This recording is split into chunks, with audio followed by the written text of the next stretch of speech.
It's your boy Diamond Boss, and welcome to another video.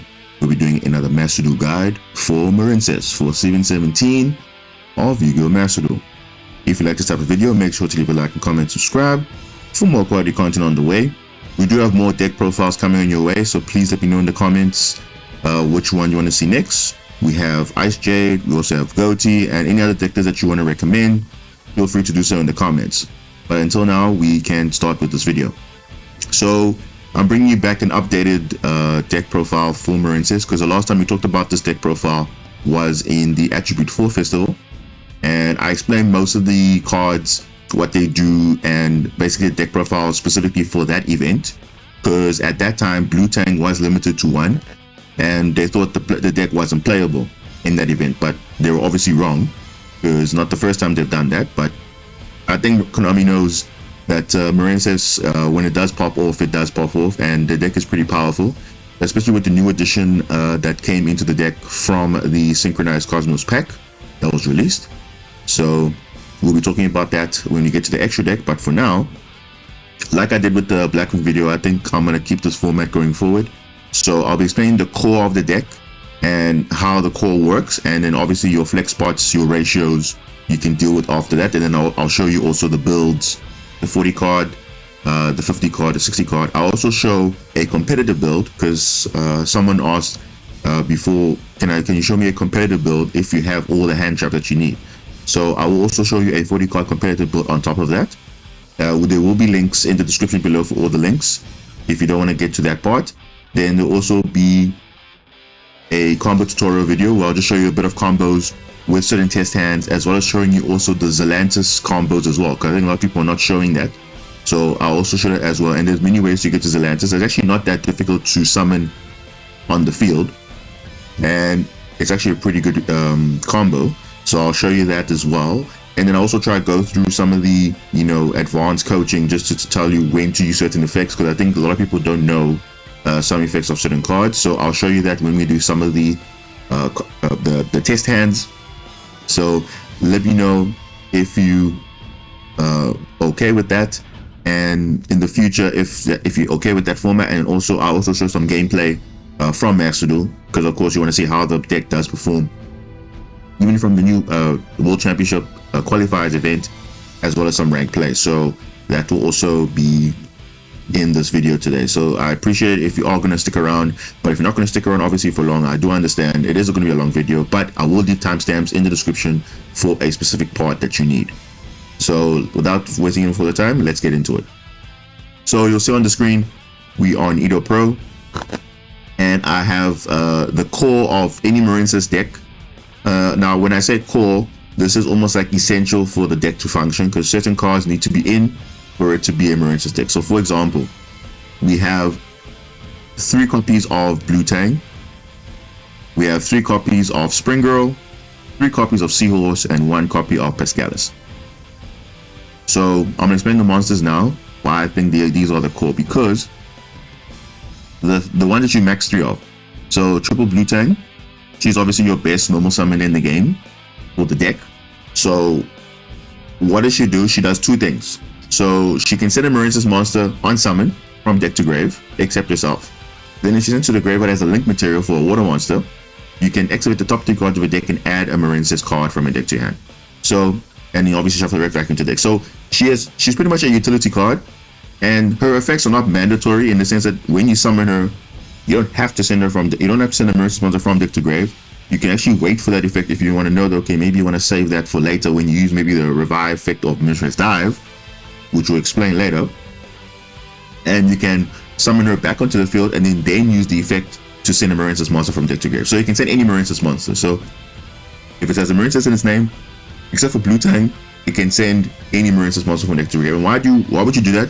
Normally you want to do that to either extend or to add cards back to your hand that you need, depending on what you're going for. So 3 is a mandatory of her. She's a super rare, so she's actually not that expensive. You'll see most of the main deck monsters are actually not expensive. The main expensive monsters are actually in the extra deck. So the deck's actually quite cheap to build if you don't have any, if you have enough UR material and SR material. The deck is fairly cheap to build. So you'll see from the deck profiles in the links that the deck is actually not that expensive. It's just obviously the other thing that you want to add on that makes the deck a little bit more expensive, but otherwise the actual core of the deck is actually not that expensive. Then we have one copy of Pascalis. So I'll put one copy here because this is a card that normally people have differences on. So either they play 1, or they play 2, or they play 3. So for me, at minimum, you have to play 1. So why is this card in the deck? Because on summon, either normal or special, she can special summon a Marincess monster from your hand in defense position. So normally, if you have a Marincess Pascalis plus a Marincess name, you basically have 2 cards you can put on the field, and you can do 2 link summons. So usually the target you would like to have would either be Blue Tang or Springirl, because they both have effects when they are link summons. So it can also be used for chain blocking. Chain blocking is a mechanic that basically says, okay, when you activate an effect that you want, you can prevent that effect being negated potentially, like let's say a search from Ash Blossom or something else that will actually negate that effect by chain blocking that effect to what you want. So for example, Sea Angel has an effect where it will on link summon add a Marincess spell from deck to hand. Same with the Blue Slug as well. When she's link summoned, you target a Marincess monster in your grave, add it back to your hand. So both of them activate on link summon. So it's a ignition effect, so it's mandatory. Then you're going to either chain block with Springirl or with Blue Tang, because they both have effects when they're sent to the graveyard for a link material. So she's can be pretty useful as a starter, and also if she's in the graveyard as well during the main phase, except it was the turn it was sent there. So the turn afterwards, you can actually banish the card from your grave and then add a Marincess spell or trap added to your hand. So normally the target you're normally adding is Marincess Dive, or if Marincess Rave has been used to follow the previous turn, you can actually add it back with Pascalis. So she's actually pretty good in the graveyard. So most people will run her at 1. I'll show you what I personally play in my builds, but you need to run at least 1 for you to have some sort of recursion with your spell and traps in case they're in the grave, which is nice. So she's a mandatory in the deck, and that is obviously the core. Then we have Marincess Springirl. Now she's actually part of the new sets that came out a few months ago in Cosmic Ocean. Obviously it's not available now, but she is actually a great extender for the deck. Because why? She can banish 1 Marincess monster from your grave and special summon this card from your hand. So if you have a follow-up turn, or let's say you link some Blue Tang away into the Blue Slug, then to go Sea Angel, you can banish the Blue Tang, and then you can go with Springirl. And show sudden effect, when she's sent to the graveyard for a link material, you can send cards from top of your deck equal to the number of Marincess monsters you control, which will at minimum be 1. Then if you have any Marincess monsters that were sent by this effect, or Marincess cards, you can inflict 200 damage to your opponent for each Marincess card sent. So if you mill Marincess name or a card, you pretty much can burn your opponent for a little bit. It's useful sometimes, but obviously we're not playing a best of 3, we're playing a best of 1, but sometimes a little bird damage doesn't help. And she's pretty good, she's level 4 as well. So one thing to note about Springirl, Pascalis, and Blue Tang, they're level 4 monsters. So level 4 monsters mean if we done with our link plays, we can also potentially use them for rank 4 exceed plays. And we'll explain the targets also when we get to the extra deck options, as well as the text later. And so we also wrap up the main deck core monsters with triple Seahorse. Now she by herself is a 1-card link 4, and when I say that, if this is the only card in your hand, and let's say have other hand traps, you have nothing else, she by herself can just make you at least a link 4.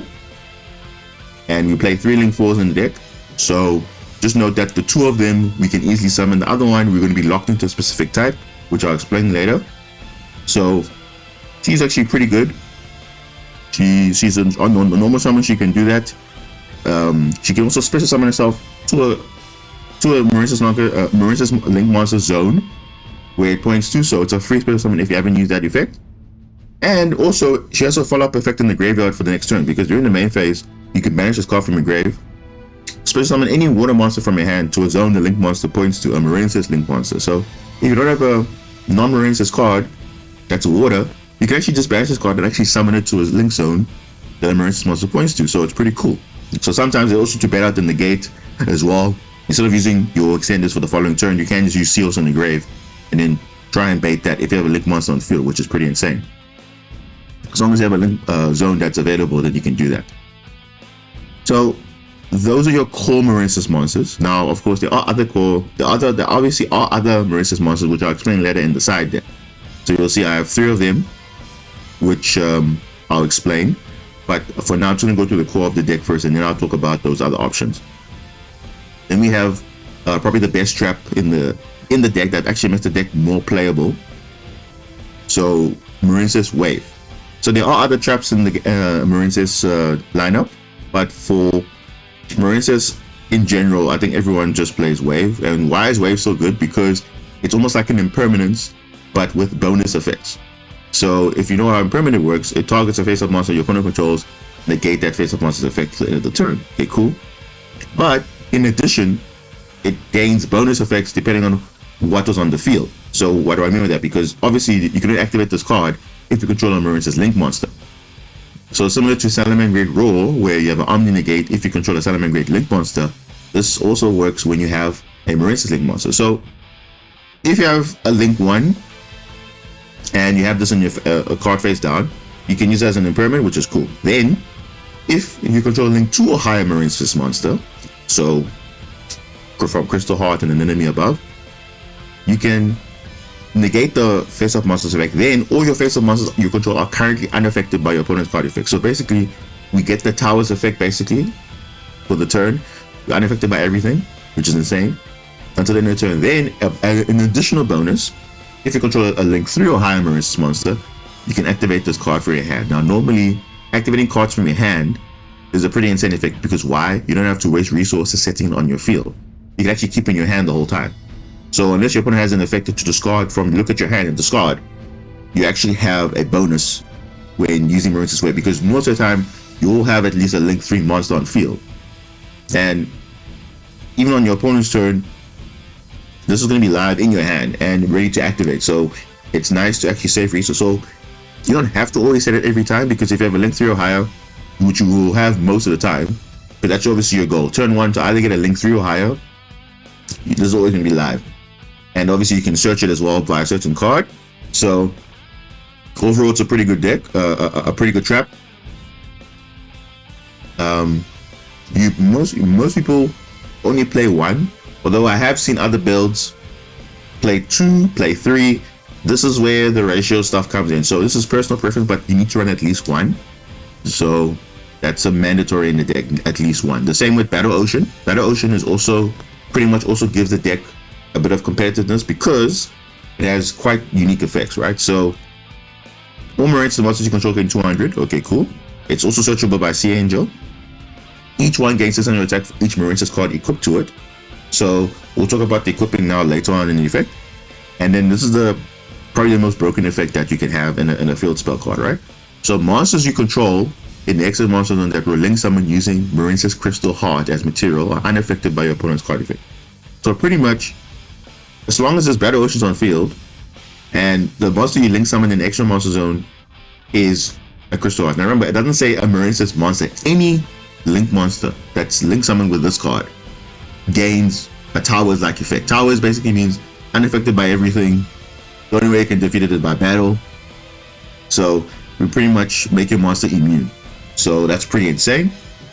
So that's pretty much a broken effect in this field spell, because that pretty much gives the deck some livelihood. Otherwise, if you didn't have this broken effect, most people wouldn't play it. So you can kind of see why. Then the other effect, when a link summon of a Marincess monster to your extra monster zone is done, except during the damage step, you can equip up to 3 Marincess Link monsters with different names from your graveyard to the link summon monster. And remember, it's an optional effect. You don't have to equip all 3 at the same time. Sometimes you want to chain block, but I'll explain in the combos when it can be useful. So this is, again, a pretty good field spell that's searchable. Even the traps also searchable. So your cards are all searchable, which is all nice, right? So obviously Marincess Blue Tag can activate this, and it will just even make your plays even easier. So that's also nice. Another card they like to also activate is also Marincess Dive, another new card that was added to Master Duel recently. And this has also 2 unique effects, right? So if you activate one of them, you cannot summon for the rest of the turn except for water monsters, which is useful for later, which I'll explain. So this basically, this card says target one non-linked Marincess monster in your graveyard, special summon it. Okay, cool. That's the monster reborn for the deck. Then if Marincess Battle Ocean's in your field zone, you can special summon a Marincess monster from your deck. So why would this be useful? Because sometimes you have a way to extend further beyond, let's say, your normal summon or whatever. So let's say you have a Marincess name, you have a dive, and you have your ocean. You can do your normal plays with your Marincess monsters. Then if you need to extend into further plays, you can activate ocean, activate dive, special summon from the deck a monster that you specifically need, which is always comes up. This card is actually great. So I would say the core would be at least 2.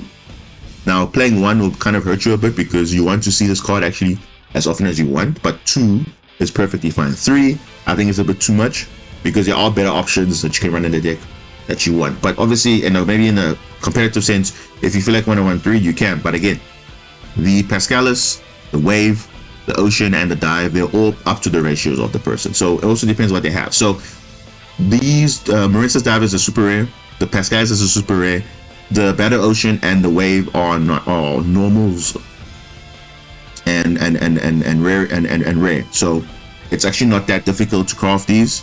So probably on the Pascalis and the Dive, you must just decide what works for you. But fortunately, like I said, the deck is not that expensive into the core of the Marincess deck. Extra stuff like your Maxies, your Ash Blossoms, your Ghost Bells, all your hand traps, your Call by the Graves, most of these things you'll probably already have. If you haven't had it, then again, rather build the core of the deck first, then you can go on to the extra stuff. Because when you deck building, there's no point crafting all your hand traps, all your staples, and then you don't have a core. So rather have your core first, then you can add on your staples later. So that's the kind of the goal of any deck building. That's kind of the core main deck. Now let's talk about the core extra deck, because the core extra deck obviously has a new addition, you'll see. So we have 2 Marincess Sea Angel, we have 2 Blue Slug. So I already explained the effects briefly. So they require both of them 1 level 4 or lower Marincess monster, so very important. So any of these can summon any of them, right? But of course, when to summon which will depend on what you have in your hand. So it always can also matter. Sometimes you summon Sea Angel first, sometimes you activate Blue Slug later. All depends on what's happening on your opponent's matchup and what the opponent is doing, depending on the interaction. So 2 is mandatory because you need to see the ability to link summon at least from 1 monster. So the other ones require at least 2. So having 2 in the deck is fine of each. So it's quite useful. And sometimes you can also put them back into the extra deck through some certain cards, which is also fine. So that's definitely a mandatory 2 of each. Then Crystal Heart, like I explained before, people previously were not running Crystal Heart because they say, okay, it's a slow card, it's not always good. But you'll see in later formats now, people are now realizing, oh wait, Crystal is actually good. You don't need to play 2 of. 1 is just fine, and the deck can function without her. But trust me, you would want it to come in the matchups when to make your monsters at least unaffected for doing certain combos, because especially now when there's destruction with Tearlaments Field Spell, other cards that pop cards on the field, you don't want to have your monster just gone because of you're not unaffected. So making your monster unaffected is pretty much the goal. That's what you like, but it's not always the end of the world if it's not unaffected, but it will be an extra step to make your monster unaffected. So 1 is perfectly fine. Her other effects are also useful. She's unaffected herself while in the main extra monster zone, and if during the damage step she's targeted for an attack, you can send a Marincess monster from your hand to the grave. For that battle, your monster cannot be destroyed by battle. Also, you take no battle damage, so that's nice. Obviously, she's not always on the field most of the time, but sometimes she is. You can equip cards to her, and then she's just a tower basically herself. Then Coron Enemy, another monster reborn for the deck because her effect is simple. Requires 2 water monsters. Target a water monster with 1500 or less attack, so very specific. 1500 or less attack in the grave. So most of our targets in our decks will be less than that. We special summon it to a zone that this card points to. Also cannot special summon for the rest of the turn except for water monsters. And if this card is sent from the field to the graveyard, you can target one Marincess card on your grave, except itself, and add it to your hand. So this is pretty nice. Nice recovery. So you'll see that the theme about this deck, there's as long as it's combos or aggressive, there's also good follow-up as well to recover some of your cards. So you can always do it again next turn and not rely solely on your opponent just gassing you out to them, because at least you have some recursion in your deck. So that's it for the Link 2s and the Link 1s. Let's go on to the bigger links. So we have 2 Link 3s in the deck, which is Marbled Rock and the new Coral Triangle, also from the recent set that was released a few months ago. And she actually was great, because before she came out in Master Duel, we couldn't search out the Marincess wave. Marincess wave wasn't searchable. And now, because of her now, she requires 2 Marincess monsters, so not water monsters. You can send a water monster from your hand to the grave, add 1 Marincess trap from your deck to your hand. So now Marincess trap are searchable through this card, so it's insane, right? And also, what people don't know about her is that she also has a graveyard effect. So her graveyard effect is actually pretty insane, because there's a card that basically was called Soul Charge, right? So Soul Charge, how it worked was, it says target any monster in your grave, special summon them. If you do, you lose 1,000 life points for each special summon monster by this effect. Obviously, you cannot convert to battle phase this turn. So the effect that we were looking at here is target any monsters in your grave, special summon them. So she has a similar effect to Soul Charge. So what does her effect say? Her effect says you can banish this card from your grave, special summon water link monsters from your graveyard whose combined link ratings equal exactly 3. So it's either 1 link 3, 3 link 1s, or a link 2 and a link 1. So as long as the ratings equal exactly 3, you can summon them from your grave without any restrictions. So the effects are live. You can still conduct your battle phase. So it's pretty much a better version of Soul Charge, but for Marincess, which is insane. But the downside is, if you use any of the effects, whether searching or you can banish them from to recur monsters, you cannot special summon for the rest of the turn except for water monster, which is totally fine because we mostly play water monsters anyway, so not an issue for us. So she's a pretty good card. She's actually the first ultra rare in terms of the core in the deck. So there's only 2 more ultra rares, which makes it 3 in total in the extra deck for the core. Only for the core. Obviously, extra monsters will make it more, but you only need 3 ultra rares, which is insane in the main deck, so not bad. So we also have Marbled Rock. Marbled Rock is almost like Crystal Heart, but bigger. So she requires 2 mortal monsters again. She can target a Marincess card in your graveyard, so any Marincess card, and add it back to your hand. So again, nice recursion, right? But also, she's also like Crystal Heart, like I said, where she can protect you from being destroyed by battle, and you take no battle damage if you just send a Marincess monster from your hand to the graveyard. So she's just a better version of Crystal Heart. Okay? Then we have now obviously the Link 4s now, the bigger Link 4s. So we have our main boss monster of the deck, which is Marincess Aqua. Now she was also recently added to the set in Master Duel, and I must say she is great. She's a great card. Now if you combo her into the Crystal Heart Link summon, she's basically at towers. And while this card is an extra monster zone, your opponent's monsters cannot attack any monsters except this one, and normally she'll be at least 4,300. And if you have other monsters in the field, they are protected from battle because they have to attack her first. So they might think that they have a way out, but actually they have to go through her first. And she has 2 effects, right? On top of that, you can use each of the following effects once per turn, so you can activate both of them in the same turn. So what can she do? She can target a monster, water monster you control, and one card your opponent controls, return it to the hand. So most of the time, you're not sending herself. You will send another water monster on the field, and then you can return it to hand. And then also during your opponent's turn, when a spell, trap card, or effect, so keyword spell, trap card, or effect is activated on the field, quick effect, you can special summon one of those Marincess monster cards equipped to this card, and if you do, negate the activated effect. So this is very important because most cards, like Baron de Fleur, say when a card or effect is activated, you can negate the activation. So cards that negate the effect are actually better, because why, for example, Ash Blossom is good because she negates the effect. And when you negate the effect, normally most cards say you can only activate one of these cards once per turn.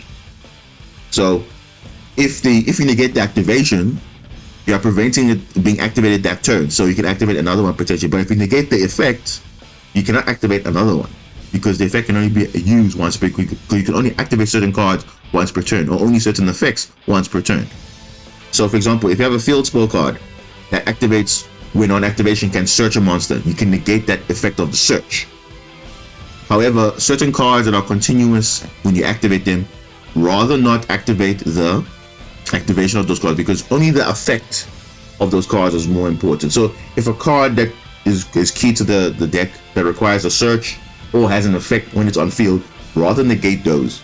Don't just negate anything that you see face up, activate it, because you don't want to waste the effect, because you don't want to waste, no point negating the activation of a card unless the activation of a card enables a search or a destruction or something like that. So those are things that you normally negate. But if it's something that has an effect, like for example branded fusion, for example the primal Pellerino activating searching a Tearlaments monster, the Sulliak where it's going to pop, where it's going to change an effect monster and negate its effects. Those are effects that are in the cards. You rather negate those. Those are actually better targets for Argonaut, which is insane. So that is probably the best boss monster that we have in the deck. Now obviously she can be outed, because of course if the field spell is not in play, then she obviously will be 2300 attack. So but you still have to attack into her because she's in the extra monster zone. But obviously the difficulty is getting rid of the field spell. Once you get rid of that, then obviously you can go over. But again, we do have recursion in the deck, so she's not the only option in the deck. And now you'll see why, because we also have secondary boss monsters. So she's normally good for our spell trap, negate, returning cards to hand. Good. What if you want a big monster with big attack? Well, we have Bubble Reef. So she's a super rare. She's a Link 4. Requires at least 2 water monsters, which is generic. And she's basically like a Deco Talker Heat Soul, right? Every turn. Why? Because during the standby phase, instead of paying life, you don't pay life points on this one. You have to banish a water monster from your grave, which is not an issue, because why? She has another effect where you can return a banished Marincess monster by discarding a water monster. Easy, very easy. So you banish a water monster from your grave during your standby phase, or face up on the field, so you can even banish itself if you want to, or even on the field, and draw 1 card. Each time a monster is banished face up, this card gains 600 attack for each. So remember, each time a monster or monsters is banished, so it stacks. So if you send 1 monster, 600 attack.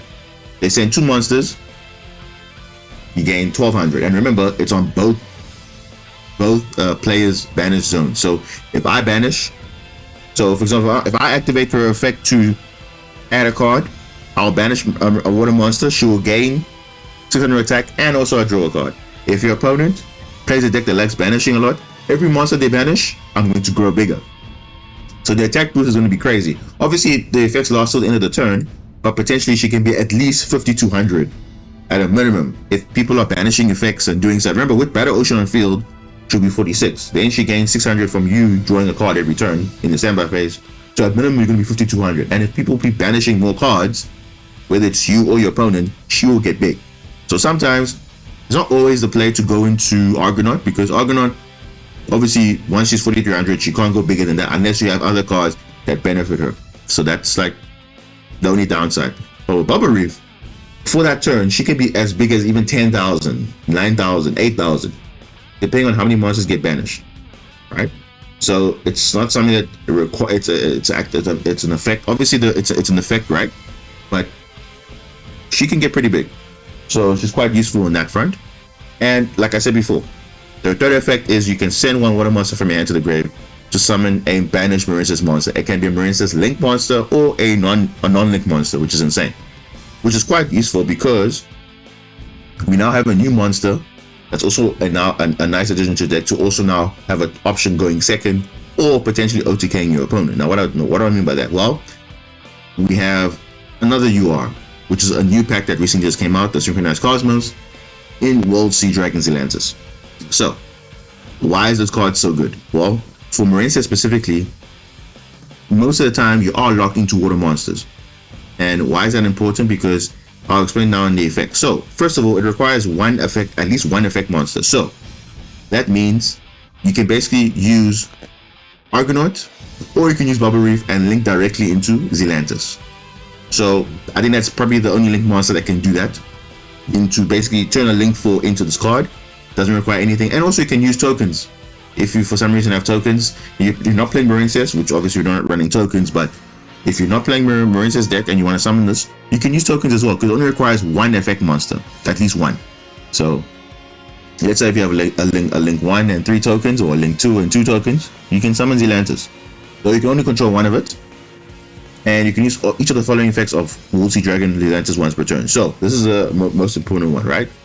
During your main phase, you can banish all monsters on the field. Then special summon as many monsters as possible that were banished by this effect to their owner's field, face up or in face down defense. So be very careful of the wording, because it says the owner's fields. So why is that important? Because with Marincess locking themselves out of water monsters, right? If they don't have any water monsters on field by when the time we activate this effect, then monsters do not come back. Why? Because we are the turn player, we are the ones summoning the monsters back onto the field. So if we only lock into water monsters, we can only summon back water monsters on the field. So that's pretty insane. So for example, when they say to their owner's field, so let's say for example you give them a kaiju. A kaiju Gamma Seal is a water monster. So if you give it to your opponent and you activate Zealantis' effect, guess what? You get your kaiju back on resolution, because now remember, you are the owner of the kaiju. So it actually goes back to your turn. Now I did have a video where I showed the showcase of this effect when I played against Ishizu Tearlaments. So I'll leave a link in the description for that as well, so you can see that replay. But that will give you a taste of what the deck can do in terms of the interaction. So most people, when they see this card, they don't know what to do. They think, okay, yeah, I just banish the monsters, I get my monsters back. Well, obviously, if you are playing water monsters and your opponent's playing water monsters, then this card is not so good. The only thing that would be useful for is maybe its battle phase effect, where you can destroy cards on the field up to the number of coding monsters. But even then, it doesn't really matter, because you can revive them back, but then obviously popping cards in the field, that means if they have 4 monsters and you have, let's say, 2 monsters, and they are playing water as well, you're obviously going to get all their monsters back, but obviously probably in face down. But then how many cards can you pop? Probably at least 1. So it only gives them any chance of recursion. So against water decks themselves, Zealantis is not that great, but against non-water decks, this card is busted. And this card will get greater when new cards come out in the game. I believe in the next selection pack. So if people are not understanding this card now, you'll see how great this card will be when you are going into the next format, hopefully. So it's a UR. You don't need 3, you don't need 2. 1 is just fine, but I would say if you can have 3 in your deck, in your card pile, rather have 3. I would say max at least 2, because you want to save 1, because obviously Kashtira is coming soon, and they love looking at your opponent's extra deck and banishing face down. So sometimes you want to have a second copy, because they're going to have cards that will look at your extra deck and banish it, and if you have one-offs, there's going to be a problem. So you want to at least have a Zealantis on field so you can do something. So going second, Marincess in the past never really had a option to board break, in the sense of getting rid of all your opponent's monsters one time, just like similar to a Mirror Jade, right? Where Mirror Jade on effect when it leaves the field can destroy all your opponent's monsters in the face. So at least there's some sort of board wiping. At least with Zealantis now, you know there's an option. Okay, those monsters are permanently banished; they're not coming back unless they're playing water. So at least now Marincess has an option to board wipe or potentially OTK. So this also facilitates the OTK, because, like I said, during the battle phase, we can pop cards in the field equal to the number of monsters co-linked. And if we do the combo correctly, we could potentially have at least 8,000 damage, or at a minimum 6,000, depending on what's happening. So it's a great addition to the deck. I think it does give it a little bit of a power boost, because now going second now for Marincess is no longer making just a Towers Argonaut or a Towers Bubble Reef. Now we can actually just go and try and board wipe the field, and then we can successfully have a follow-up turn. So you can still make the same Towers play, but instead of going into Argonaut, now we can go to Towers Zealantis, which will be unaffected due to Crystal Art's effect, so you can successfully manage the field without any interruptions. Because of course, you can negate the effect, but by then, most people have used all their negations up to this point, so you'll be surprised. So yeah, that is the main deck core and extra deck core. So what are the cards that are also Marincess that are also good, where people are playing one or two of, or even zero of some cards? So let's just run through the other Marincess cards. So I've talked about most of them. So you'll see I have Mandarin, Sleepy Maiden, and Basilima, right? So these are the three cards which are pretty much optional in your build. So why do I say optional? Because depending on what you actually need, right, each of these cards have their effects when they come out. They're situational, right? So for example, Basilima, right, she's not really that useful because she normally is used in the graveyard. And why in the graveyard? Because if a monster you control will be destroyed by a card effect, you can banish this card instead. So sometimes she can come up to protect your monsters from destruction. If a card that says, okay, we're talking a monster, destroy it, we can protect it. And remember, it's monsters, so it doesn't necessarily have to be Marincess monsters, water monsters, any monsters. If this card's in your grave, you can easily have that effect handy, because people don't think when they see that, oh, Basilima's in the grave, okay, not useful, but actually has a nice graveyard effect. The other effects are not really important because we're not playing more traps. We're only playing Marincess way, so banishing a trap to search a different trap with a different name doesn't matter. And then also, if the card is banished for some reason, we can gain 600 attack. It's useful on your towers monsters, but on your lower monsters it doesn't matter because we're going to link summon anyway. So she's a utility card to protect your monsters at least from destruction, but you don't need to play more than one, because one will just be fine.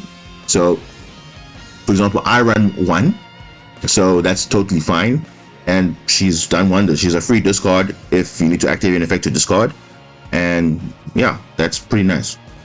Then we also have Mandarin, which is a good extender because she's actually insane, because if you control two or more Marincess monsters and one of them must at least be a link, right? Because look at the effect. So the card says, while this card's in your hand or graveyard, you can target one water link monster you control, which is summon this card to a zone that monster points to.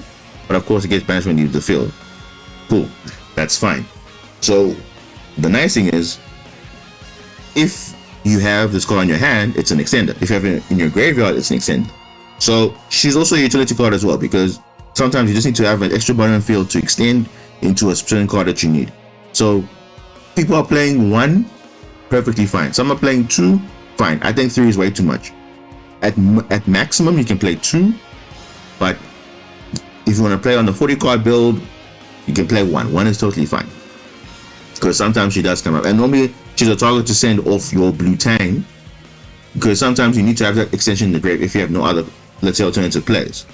And also to accomplish the Zealantis OTK, potentially you need to have a Mandarin, or not even a Mandarin. You can just, it will assist you in that.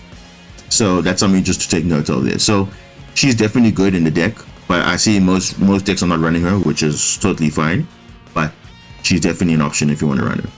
Then this is the board breaker, kind of the deal breaker, because this one, it's good and bad. Because Sleepy Maiden is good, she has a nice effect, but the problem is she's level 5.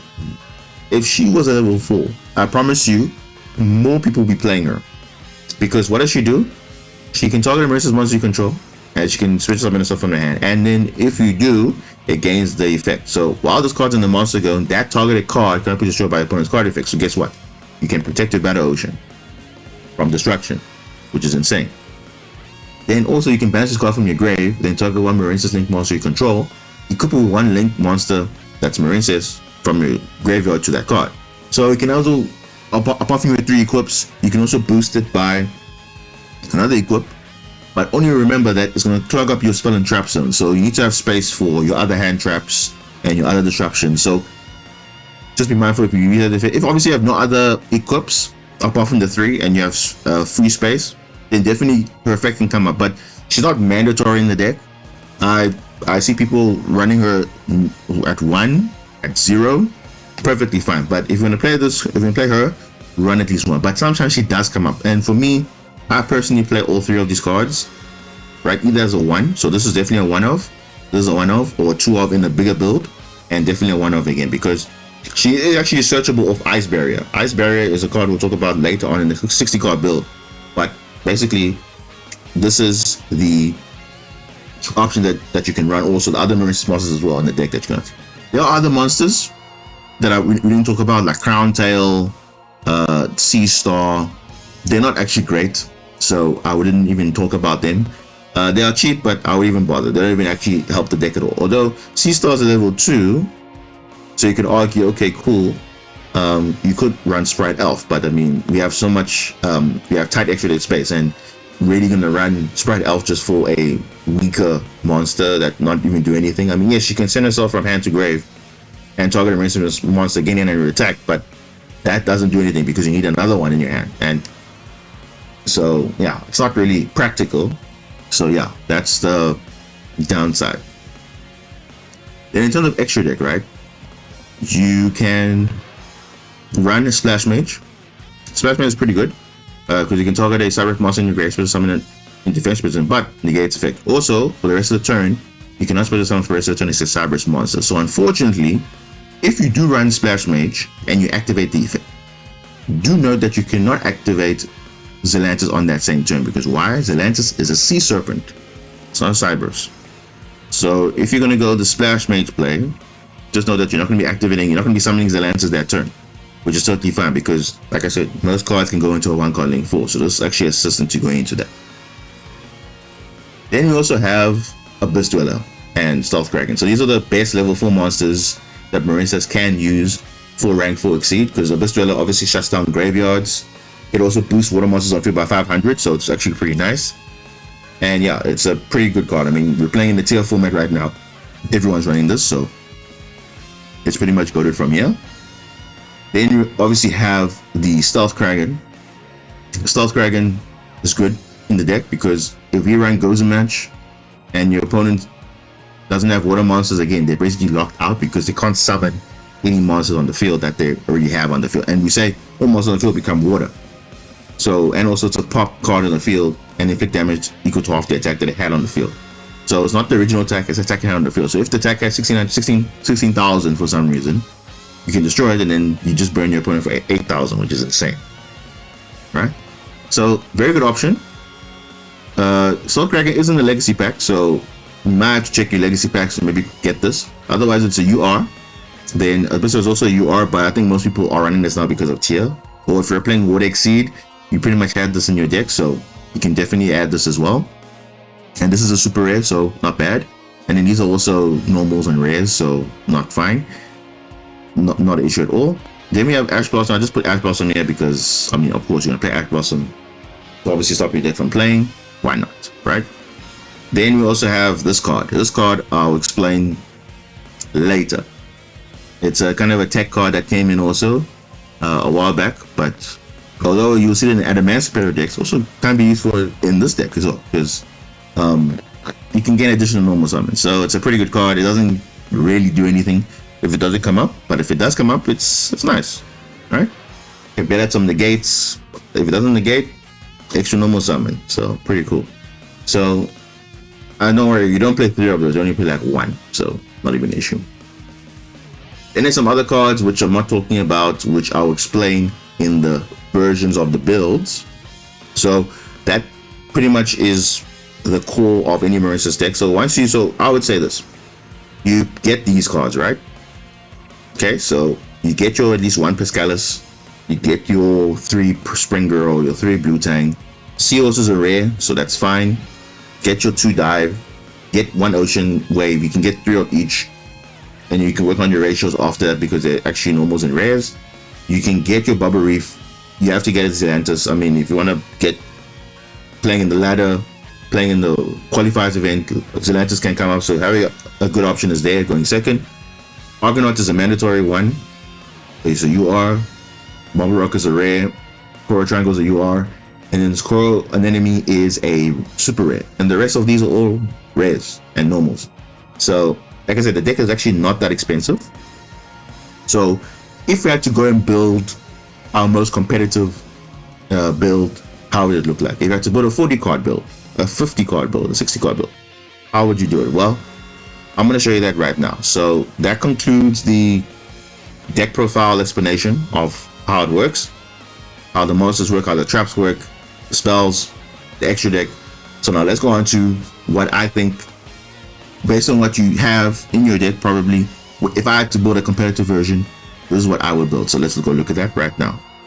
All right, so this is my version of the pretty much a competitive deck. If I had to make a competitive deck, if I had all the resources, and if I started a new account and I'm a new player, this is kind of the build I'll try to go towards. I think it's pretty good to start off. Like I said, you build your core first. So 3 blue Tang, 3 Pascalis. Now you're probably thinking that's way too much. Like I said, play at least 1 to have, because remember they're level 4. So blue Tang, Pascalis, Springirl, even Basilima, they're all level 4. Only level 3 is Seahorse, which is totally fine, right? So you max out all of these 3, and then you go Basilima 1 off, and you max out 3 of Seahorse, and then after that, you obviously have 1 of Mandarin. So that's all your Marincess core. You have your 2 dive, you have your 1 wave, your 2 ocean, because sometimes you need to have that extra 1 in case the 1 gets milled. So that's also fine. Then you have all these utility cards, so your hand traps, right? So we're playing in this one 3 hand traps, which is 3, or not 3 hand traps, but 3 ash blossoms, 3 bells, because Ghost Bell can stop basically a card effect in the graveyard. It can basically stop it, whether it's to add a card from graveyard to hand, special summon a monster from grave, and even banish a card. So its utility is pretty cool. 3 Maxi, because of course Maxi is broken in the game. If I had to run Maxi, DD Crow, because of Tearlaments right now, and even just like, it's a good card in general, right? It can just discard any card, discard, target any card in the opponent's graveyard, and banish it. So it's pretty useful. Again, it's a utility card. It's in your hand, so you don't have to set anything, and it's pretty insane. Also have triple tactics talent. Pretty nice. Again, I run 1 here, but you could run more if you want to. That's also totally up to you. It's a pretty utility card. Like I said, either draw 2, take control of a monster, or look at your opponent's hand and shuffle into the deck. So pretty cool. You've seen this in my builds before, so mandatory here. Cosmic Cyclone's a new one. Before, I never used to run this before, but if I had to run it, I would. Target the spell trap on the field, banish it. So even your own, but why would you do that? Cost 1,000 map points, not bad.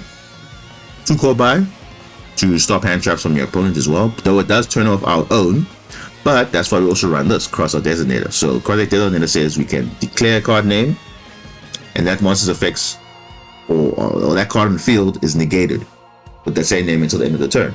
So if they activate a Maxi Ash Blossom and we have a Cross-Out Designator, we can actually just banish one of our copies, and we can prevent them from doing whatever. Or if we're playing a mirror match, we can stop one of their cool cards. And yeah, that's pretty much only from the main deck though, not from the extra deck. So that's nice. Then Ocean I explained before, running 2 in triple impermanence, because impermanence is also good. So it's another, you're basically running 4 impermanence because also wave is an impermanence. And Goes in Match, because Goes in Match locks everyone out of 1 attribute. So we're playing water mace basically from our extra deck, so water monster is totally fine. So for them, they have to decide what's happening there with that. So again, this is where you have full budget, or if you're unlimited budget, this is what the best build I think you can build. This is not obviously the best. Obviously you can take out some of these cards if you want to, maybe cut up Pascalis, put something else in there, but this is just my preference. If I had to make a deck with 40 cards and go competitive, especially in Master Duel best of 1, this is probably the build I'd run. But yeah, that's just my thoughts on that. So I'm going to show you the 40 card build that I will be running based on the cards that I do have. So this is just, again, these are all sample builds, so of course they're not the final best ways to play it. You can obviously fine tune in the way you like, but we'll leave links in the description for all of them, so you can take it, build from it, and learn from there. So let me now show you the 40 card build. So this is the build I'm playing.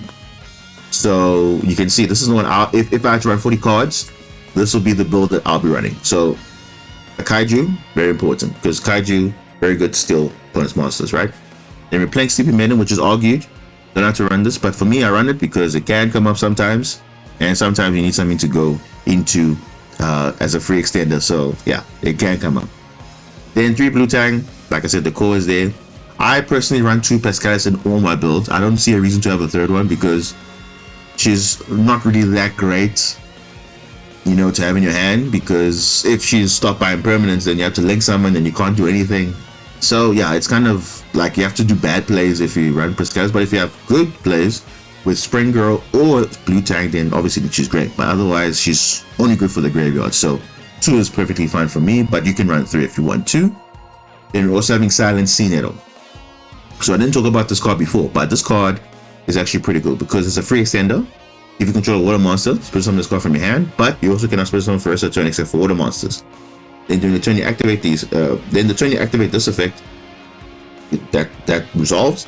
Then you can manage this card from your grave. So you have 3 water monsters in your graveyard, shuffle them back into the deck. So it's pretty cool to get back some of your link ones that are, you use the effect when you get them back in grave. So it's nice to recover 3 cards in the grave. But of course there are shufflers, so because of Tearlaments. So just be mindful if you do use this effect, because it will bait out the shufflers.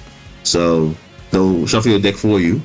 So that if they resolve it, then that's fine. So the best target actually is to put this in the deck. Otherwise, we get basically our water monsters back, which is nice. Then running 1 Ash Blossom because I only have 1 Ash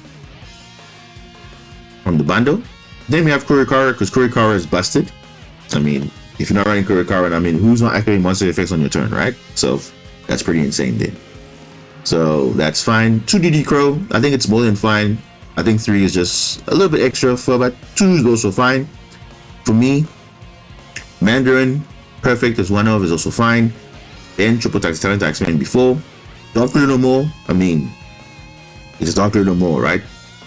Obviously, monsters cannot be responding to this, but obviously spells and traps can, so just be mindful of that.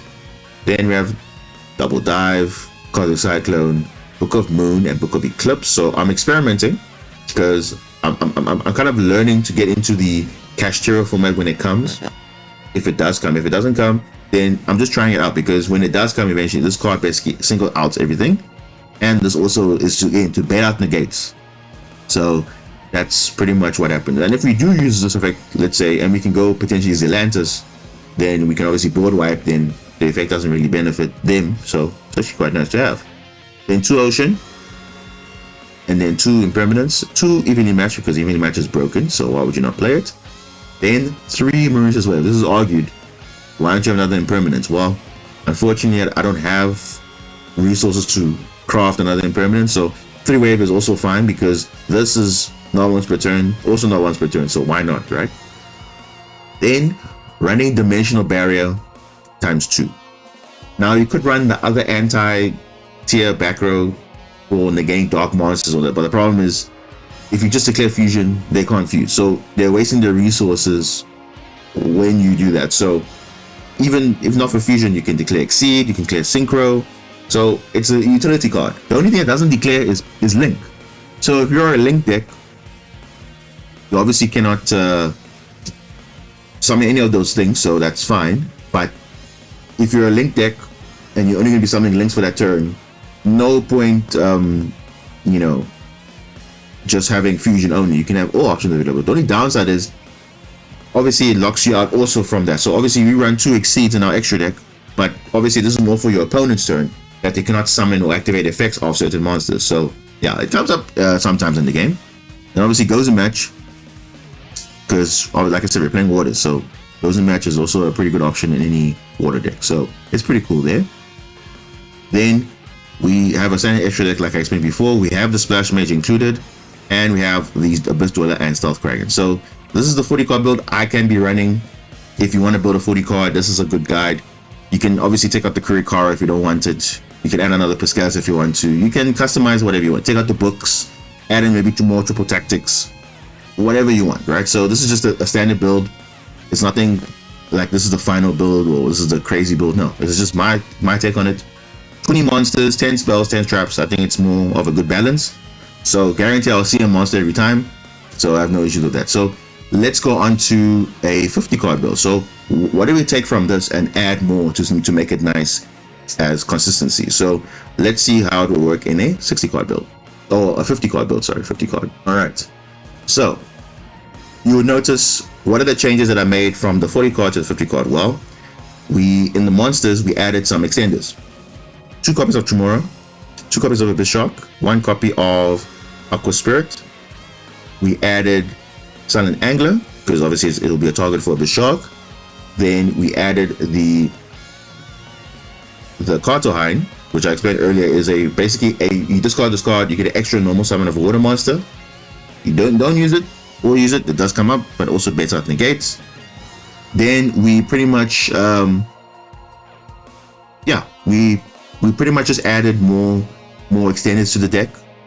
Didn't really change much.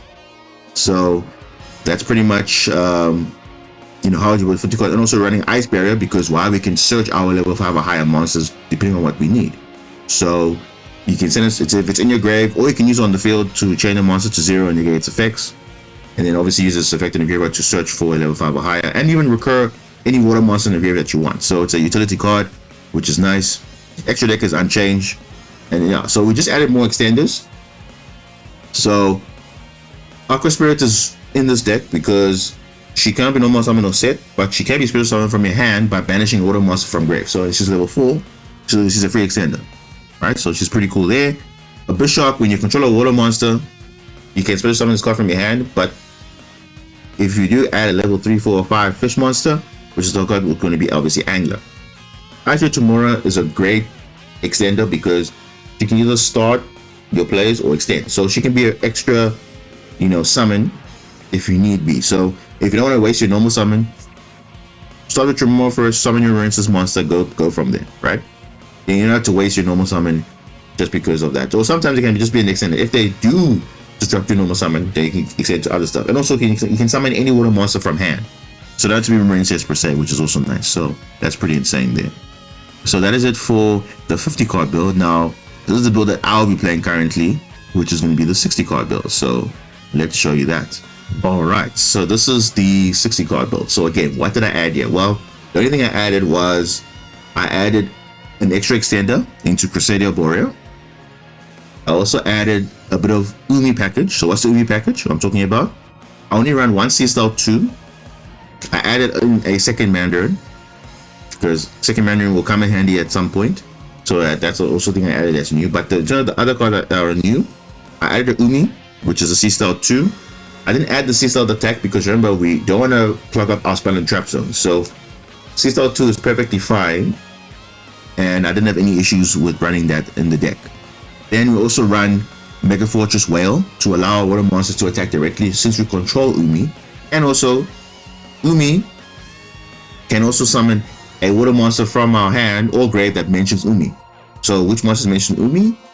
Fortress Whale and the Cartohyn. So sometimes you can actually surprise your opponent, because if you have the Sea Style on field and you didn't activate the Cartohyn in your hand yet, so you can actually keep in your hand, and during the battle phase you can summon the Cartohyn, banish it, well, they're not even banished, you can just remove their field, send it to the grave, because Cartohyn says each player can only control 1 face-up non-water monster. So sometimes it can surprise them, so that's why I run it as a one-off.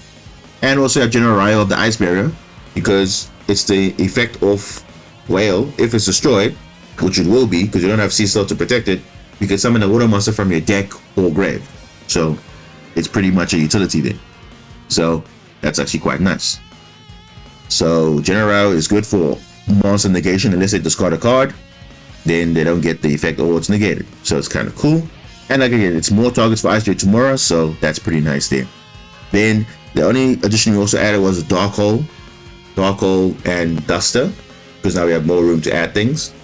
Then we also added 2 Cynet Mining. Now you'll see in the 40 card and the 50 card build, I didn't put Cynet Mining because I felt like it's actually a bit of a downside, because Cynet Mining requires you to discard a card from your hand to the grave. So if you're playing a lower card build, you actually won't have the flexibility of, potentially getting benefit, because you're going to discard, let's say, a Marincess monster, and you need a Marincess monster to start your combo.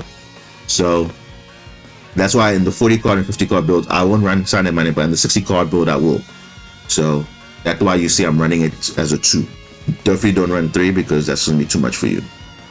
Then, still the same spell and trap you see before. Then I added another Book of Eclipse, because again, if it does come up, then I can have the effect again to just change the monster face down, deal with it, and then we go from there.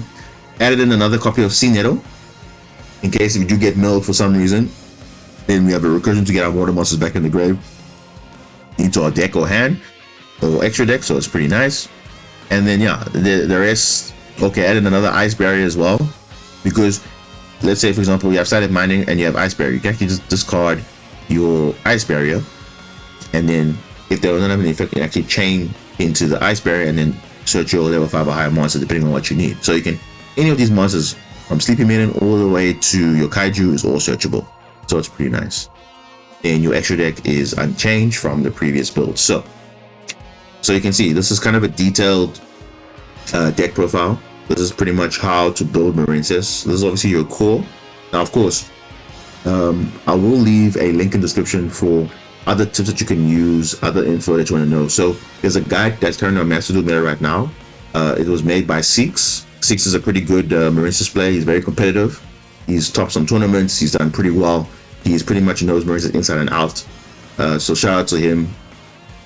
I'll leave his link to his guide if you want any additional tips you want to learn, any other sample combo lists that you want to learn from, some deck lists. So I'll leave that link in the description as well, on top of what we have here for the deck list builds, because it was actually kind of inspired from him. So shout out to him and his guide. I think it's pretty insane. And yeah, so this is going to conclude the deck profile section. So now what we're going to do, we're going to go into the combo section now of the video. And in this part, we're actually going to go through what are some of the combos you can do with the test hands that you make. So some test hands, and then I'll also go into specifically the Zealantis combos, because that, I think most people want to know how does that interact with the deck, given that you'll be summoning water monsters all the time. So how does it actually resolve, and what actually happens after you summon Zealantis?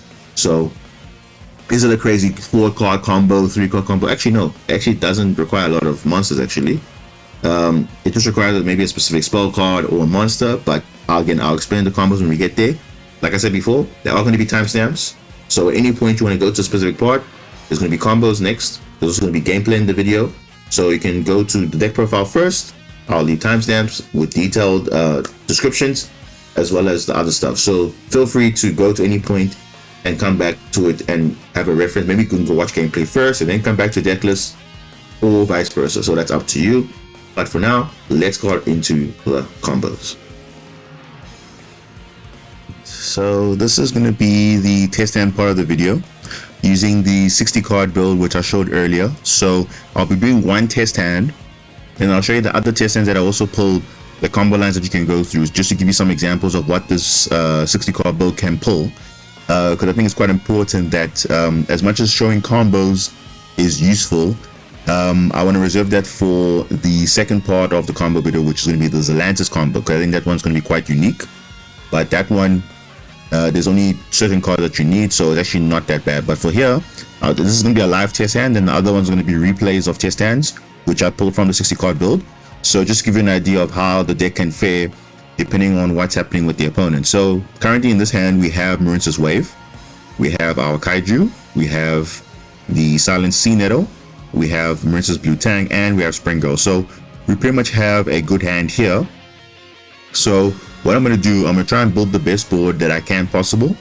And remember, like I said before, this is just my line of play. Obviously there could be better ways to go certain lines. Obviously you'll be able to pick it up once you learn the deck. So I highly recommend you practice either on solo mode, or you go into a simulator, take your deck, and then just practice.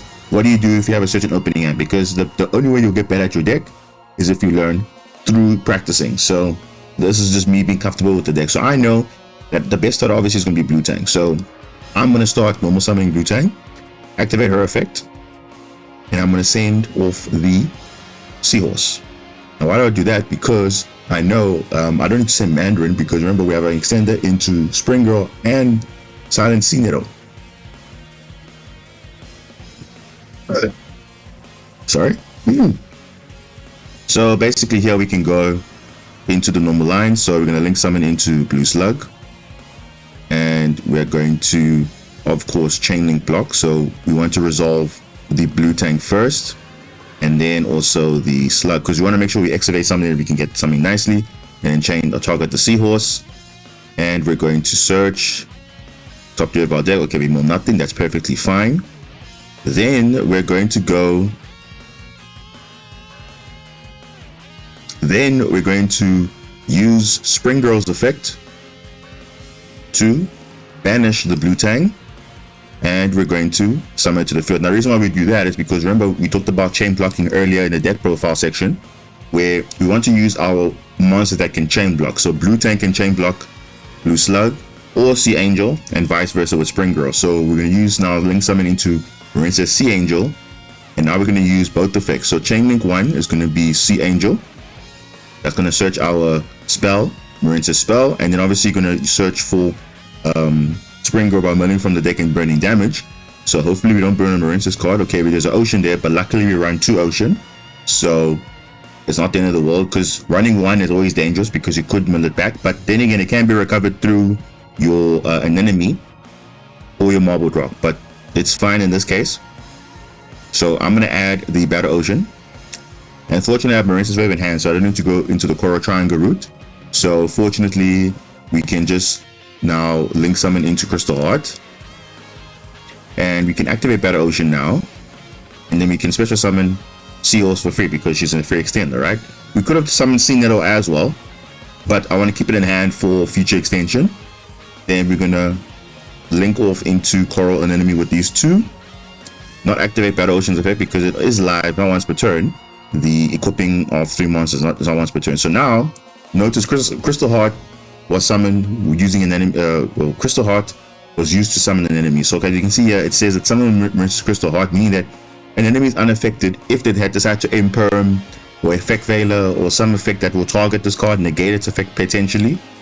The only way they can out this is if they have a DD Crow, which will obviously banish my target, which is fine. But other than that, this monster will be unaffected. So now we can activate our Monster Reborn effect to revive the Crystal Heart.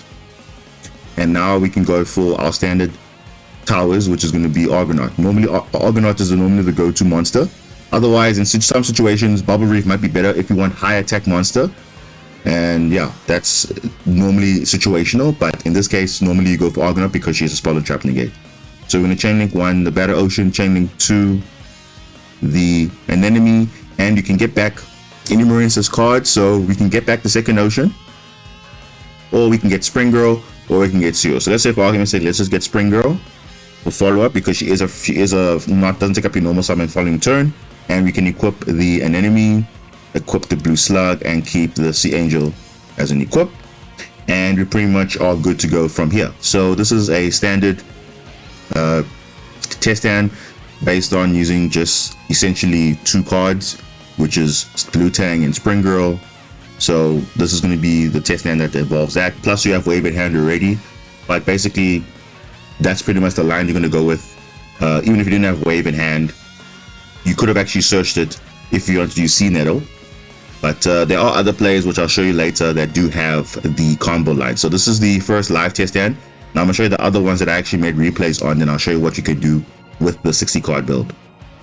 So here I have a combo for you guys that shows basically what you can do with Cynet Mining as well as Ice Barrier. So Ice Barrier, if your opponent has nothing to chain, you can actually chain block the Cynet Mining if they have no response. So obviously you activate Cynet Mining first, and then to see if there's a response. No response, you can actually chain your Ice Barrier to search for, let's say, your Kaiju or your Kairushin or whatever level 5 or high monster that you need.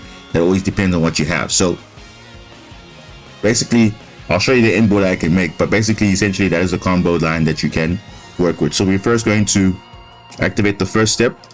We're going to go into the Cynet Mining. I'm going to discard the Ice Barrier. If there's no response for the opponent, we can actually chain the Ice Barrier. And then, for argument's sake, in this one, we're going to search for the Kairushin, add it back. And it can be any water monster, because obviously, if we're going second, we can actually recover a water monster that's already in the grave. So even though we sent the Kairushin, we can actually recover any water monster we want from our graveyard back to our hand. So doesn't mean you have to send the monster that you actually sent to the graveyard. So the target you're going to add is going to be your Blue Tang. Now Blue Tang, like I said, is a good starter. So if you don't have her, you are going to summon you're going to search your Springirl if you don't have if you already have Blue Tang in hand. So after that, we're going to go to the next step. We're going to now summon the Blue Tang, and we're going to send the card we were looking for, which is obviously going to be Sea Horse. So normally the targets are either going to be when you send to the grave with Marincess, it's going to be for blue Tang, either Seahorse or Springirl, depending on what you have. So if Springirl's in your hand already, you send Seahorse or you send Mandarin. So you always depend on what's in opening hand. You send what you need, depending on the combo line that you want to work with. So in this case, I sent the Seahorse because I know I have Cynet Maiden as a further extension, right? So let's see what happens when the combo plays out. Link summon to Blue Slug. Blue Slug's on a chain, and we're going to activate the top 3 cards of our deck: Tremora, Sea 2, and Springirl. So there we go. We get a Springirl of activation. We're going to use this effect of Seahorse to link into the Sea Angel, link off into Crystal Heart, use the Springirl's effect to link off, discard the Cartohyn, add the wave, go into an enemy, and then you'll see most of these things are kind of the same. Once you enter a certain point, the end board is kind of pretty much the same. So you always pretty much go, once you have an enemy and you summon back a Crystal Heart, you pretty much have the link 4 play, plus your equips, plus whatever you have additional. So always prioritize your Marincess plays first. If you do get disrupted, then you can go for maybe a Ranked and WCS play, or let's say a Cartohyn lock or something like that. So depending on what you have in your hand, always prioritize your Marincess plays first, and then you go. So here we prioritize obviously the Marincess play. So with Cynet Mining and Barrier, we actually did get essentially a full combo. So that's also nice to have, in addition to what you can potentially do for free special summons and so on. So this is combo line number 1. Let's show another combo. All right, so this hand again is the same as before. This is another Cynet Mining combo with Ice Barrier, but in addition to that, we can also make a Stealth Kraken. So like I said before, you prioritize your Marincess plays first, and then you go into your Kraken play. What Kraken play basically says is going to use a Bit Shark to free special summon itself, search for a fish monster that's level 4, which is going to be a Silent Angler, and then you're going to go into your rank 4 on top of your tower's Marincess monster. So let's see how this combo played out. So you'll see anything that's going to be different, it's pretty much the same. You search for a Cartohyn, let's say whatever, blue Tang, the target's going to be Seahorse, going to add the Seahorse, the blue Tang's going to add the Seahorse, blue Tang's going to activate. We get actually a Battle Ocean in this case, so we actually search for Dive, and then we're going to extend further, link off into that. We're going to use a Bit Shark as an extender here. We're going to go into Kraken, and the enemy is going to go Crystal Heart. Now you see they tried negating, so this is very important. So you see here, when I used the Monster Reborn effect to revive Crystal Heart, they wanted to use an impermanence, let's say, right? They couldn't, because they will use it, but it's not going to work because it is unaffected by card effect, because of Crystal Heart being link summoned with this to get this card. So that's why you see nothing really happened when it came to the link summon of this card. So you're able to successfully revive Crystal Heart. Then we're going to link off those 2 into the Argonaut.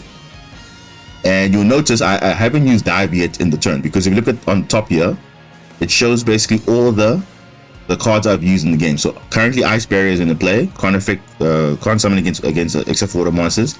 I've used Blue Slug's effect, I've used a Bit Shark effect and an enemy. I haven't used Marincess Dive. So why did I keep Marincess Dive yet towards the end? Because I have a level 4 in hand.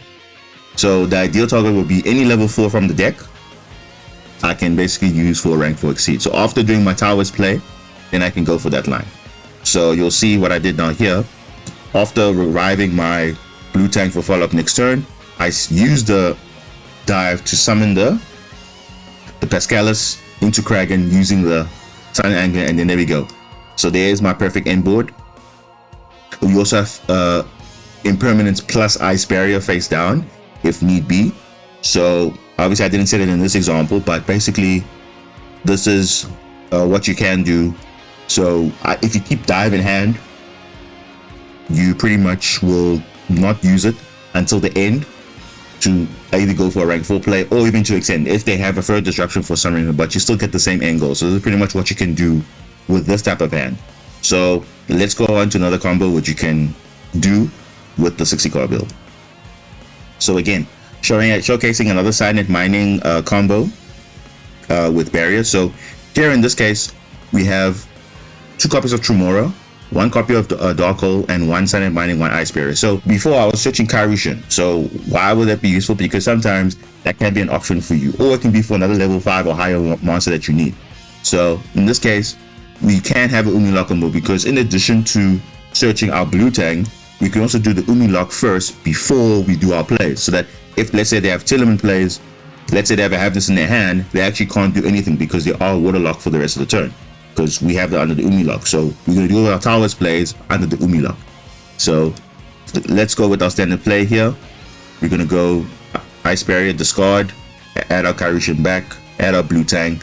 We're going to use Tremora's effect to special summon Cartohyn. Cartohyn is going to search for our one copy of Sea Star 2, and our monster will be untargetable except it's a water monster, and the combo lines are pretty much the same.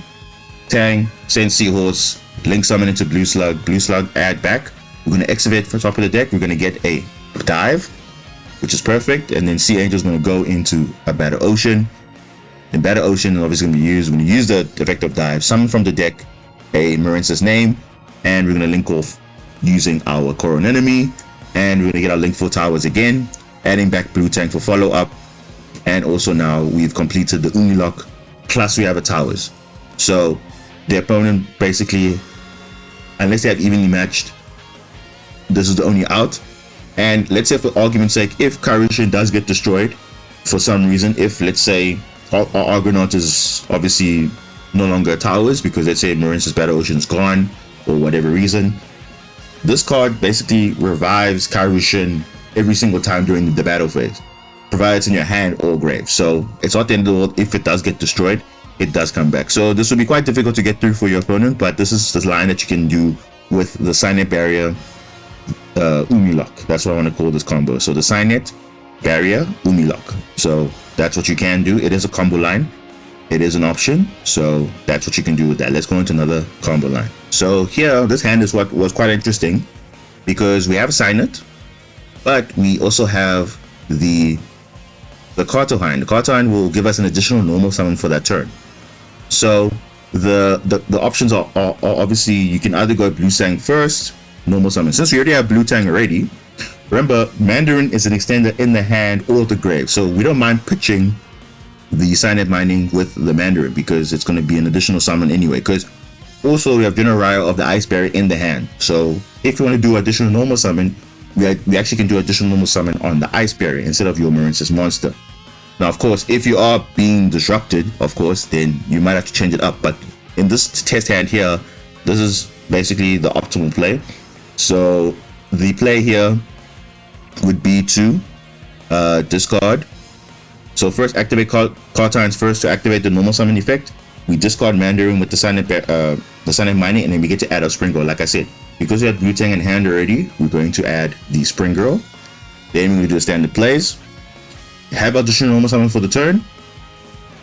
Same thing. Tang is going to send Sea Horse. Sea Horse added back to hand. We're going to excavate from the deck. We're going to add another copy of Sea Horse. We're going to free special summon, link it to Sea Angel, add the Battle Ocean, use Mandarin's effect in the grave to summon itself.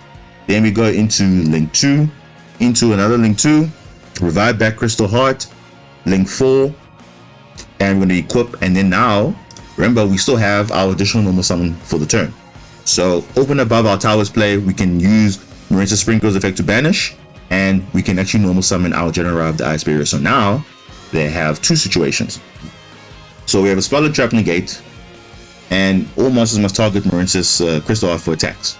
Then also on top of that, if they don't activate monster effects on the field, so obviously in the graveyard will have to be resolved there, but in the hand, no, it will not work. But if you want to act monster on the field, they have to discard a card or the effect is negated. So that's pretty much the choice they have with a General of the Ice Barrier on the field. So this is what you can do also as a combo line with Cynet Mining. So notice, Cynet Mining is only in the 60 card build, not in the 40 and 50 card build.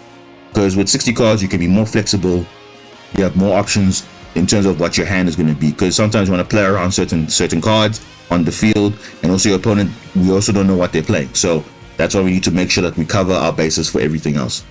So that's one line that we can go to. So let's show another combo line. So here, this is an interesting hand, because here we have Aqua Spirit, we have Sea Horse, we have the Battle Ocean, we have General of the Ice Barrier, and also we have Ice Tremora. So Why is this important? Because we also need to establish what is the best board that we can make with this hand. So I'm going to show you that right now. So the first step would be to decide, okay, do we special summon the General of the Ice Barrier, or do we special summon the Seahorse? Well, let's see what we do in this replay here. So in this replay, we're going to normal summon Seahorse, standard combo, because she's actually a 1-card combo herself.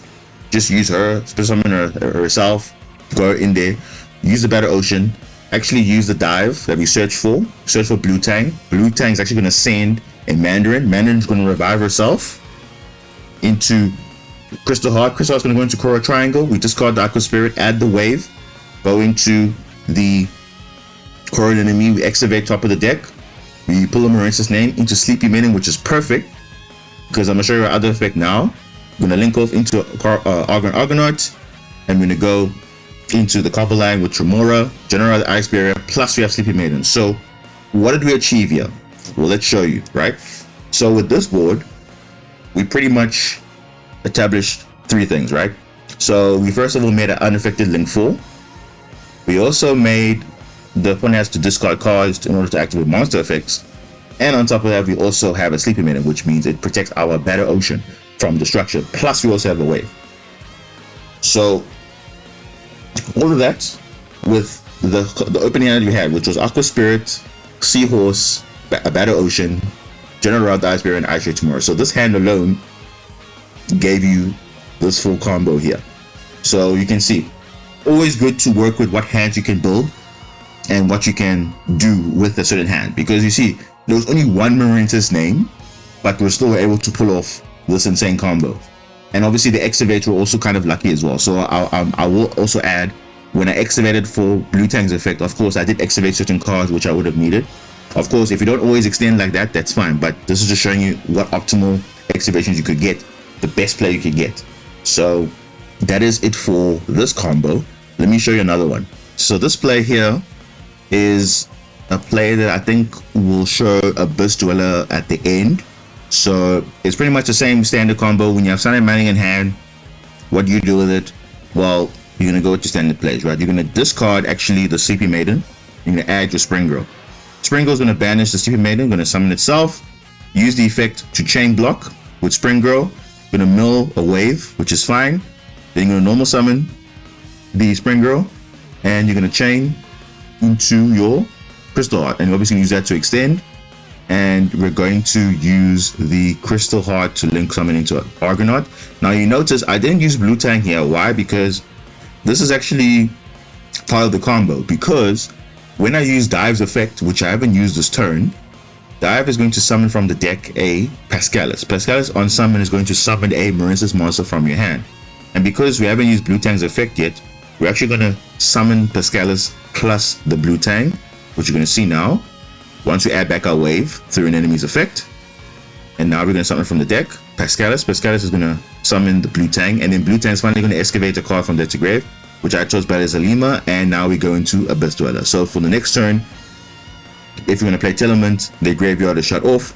We have unaffected towers, and also have Omni Negate in Marincess Wave. Plus, if we use Marincess Wave that turn, we can revive it back with Pascalis because she's in the graveyard. So this was all achieved pretty much with Marincess cards. So as you can see, we had Blue Tang, we had a Dive, we had a Sleepy Maiden, a Sea Nettle, and we had Cynet Mining and the Springirl. So, oh well, we actually had these 5 cards. Actually, not this one. This one was actually drawn.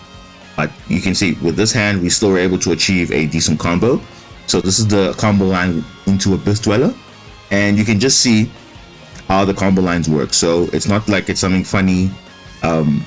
That it's like a memory thing. It really just depends what your opening hand is and also what your opponent is playing, because I could have easily made a Stealth Kraken here, but obviously just to show you that you can also make Abyss Dweller as well. The only downside with Kraken is the Abyss Shark is only used for level 4 if it's a number monster, whereas Abyss Dweller is the generic level 4. So that's why I showed this combo line instead. So this is pretty much the end of the test hands. That I just want to show you what you can do with the 60 card build, just to give you some flexibility, some locks, and obviously like what you can do with the deck. So now I'm going to show you specifically now what you can do with the Zealantis line. So the Zealantis combos, I'm going to show you how you can get to it very quickly, and you can potentially OTK if you know what you're doing. So I'm going to show you those combos right now. So ignore the deck list. You'll see some cards are not in here. These are just placeholders for something that is not really important now, because I just want to make sure that to show you that you only need 2 cards in your hand. So ignore what's in my hand now currently. Only focus on these current 2 cards. So the only 2 cards you'll need, if you see Dive and Blue Tang in your hand, or for some reason in your graveyard there is a Marincess name, and you can actually access Dive with Blue Tang in the graveyard, then that also will give you a Zealantis line as well. So why do I say that? Because with Blue Tang, Springirl, or Mandarin, they achieve the OTK potential. So why do I say OTK potential? Because one relies on summoning itself from the hand or grave. The other one can banish a Marincess monster to summon itself. Then we'll use a link 4 later to revive that Marincess banished monster. Then we'll use the Zealantis effect to banish the field and then return all the monsters back. So this is just to show you what you can do just with 2 cards. So normally you would go Blue Tang, you search for Seahorse, but here it's not going to be practical in this case because Seahorse is not going to do anything to extend into the Zealantis play. So what you have to do first, and I'll show you step by step for this one. So you normal summon your Blue Tang, or if you're going to use Dive, you're going to use the special summon, right? So what is Blue Tang going to search? It's going to send your Mandarin. So that's always a priority, right? So depending on what you have in your hand. So if Blue Tang's in your hand, you're going to send Mandarin, because Dive is going to search from the deck, right? Because what you're going to do now with Tang is going to link summon into Sea Angel. So always with Zealantis, you never summon Blue Slug. Always make sure you summon Sea Angel. And like we talk about the chain blocking, it makes sense, right? Because once you go to Sea Angel, activate chain link 1, you can chain link 2, and just for purposes of this combo, I'm literally not going to activate anything good. So that's why I deliberately I didn't shuffle the deck in this case. So whatever you see now, we're just relying on 2 cards only, right? And activate nothing. So cool. We're going to search for the Battle Ocean. And now with Battle Ocean, remember, Battle Ocean and Dive basically also is a combo, because now we can search a Marincess monster from the deck. So because we have Blue Tang and Mandarin, we're missing one more combo piece, which is going to be Springirl. So if either of these cards are in your hand or grave, you pretty much will achieve the Zealantis OTK if you're going second or in the follow-up turn, depending on what's happening. But you've seen in some of my replays, you have seen that there were possible where I could OTK based on other extenders, but this is just showing the basic, essentially 2-card combo, right? So because now we have Battle Ocean, we're going to use that to summon from the deck a Springirl. And Springirl is going to go into an enemy. An enemy is going to revive back to the Sea Angel. Sea Angel is going to be revived. Mandarin is going to activate the effect to summon itself. And now we're going to go into Marbled Rock. So why Marbled Rock? Because Marbled Rock will revive a Marincess card. The same with Core and Enemy. So the cards you want to revive back are 2 Marincess monsters. So what are the monsters you're going to target? Ideally, you're going to target the Springirl, because you need to banish a Marincess monster, a high enough link 2 or higher Marincess monster, and also another Marincess monster to discard for the other link 4 play, which you're going to see now. So this is going to be the effect of an enemy to some Springirl. Now you'll notice with Springirl, you can banish any Marincess monster from grave. So I chose to banish the Marbled Rock. An enemy also can be banished as well. You'll still achieve the OTK, but obviously for more damage and for more protection, Marbled Rock is actually the better choice, because during battle phase, she can protect your monsters from being destroyed, and also you take no battle damage as well if you are being attacked.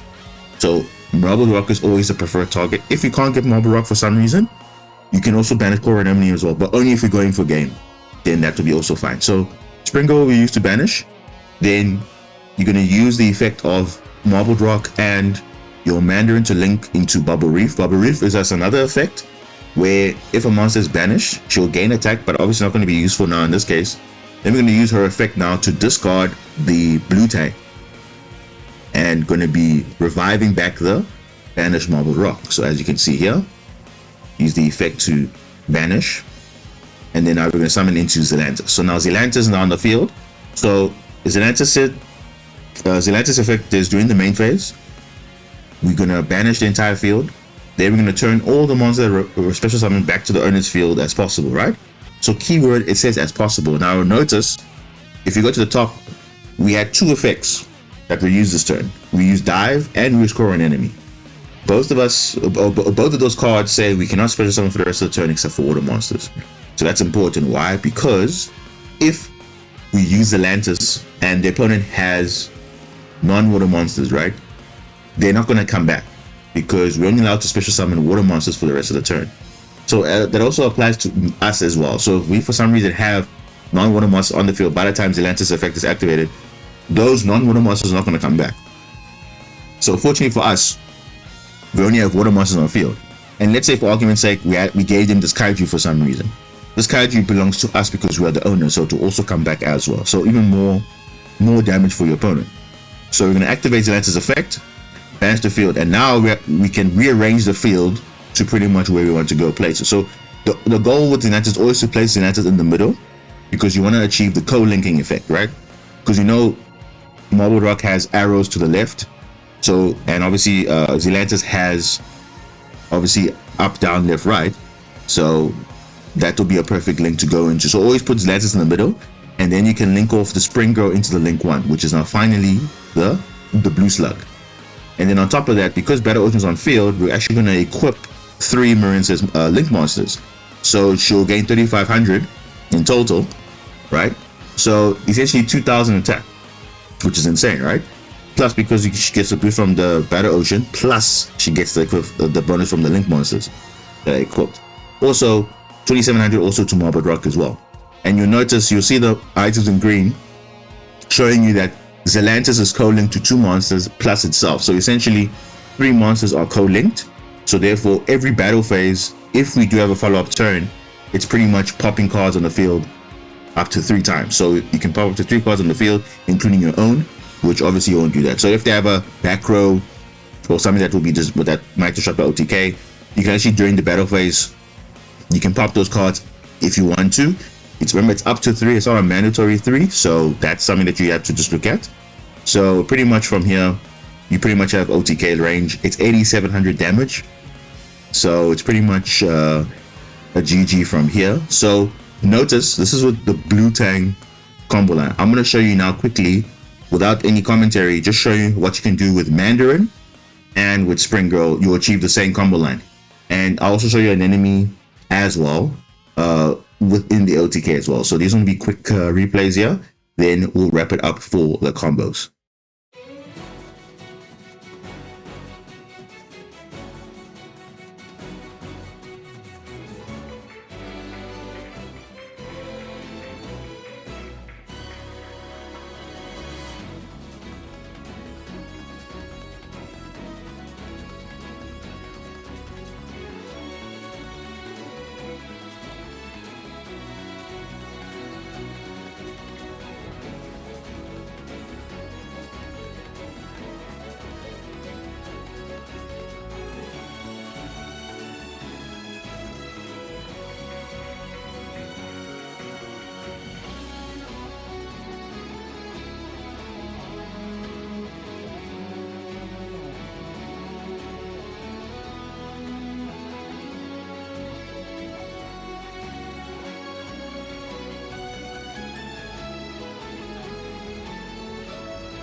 Alright, so that's pretty much what you can do with Zealantis. Obviously, this is just the basic 2-card combo. So Dive plus Springirl, Blue Tang, or Mandarin will give you this OTK.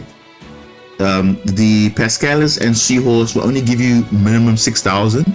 So it won't be OTK range, but of course, if you have any additional extenders on field and you're able to do additional summons, then of course it will boost the OTK range. But by that point, I mean, you pretty much have more follow-up than usual. So this is the end of the combo lines. Let us get into some gameplay, which there is a bonus live gameplay. So you'll see that I'll put the timestamp for that one as well. But otherwise, let's get on to the gameplay from Yu-Gi-Oh! Master Duel.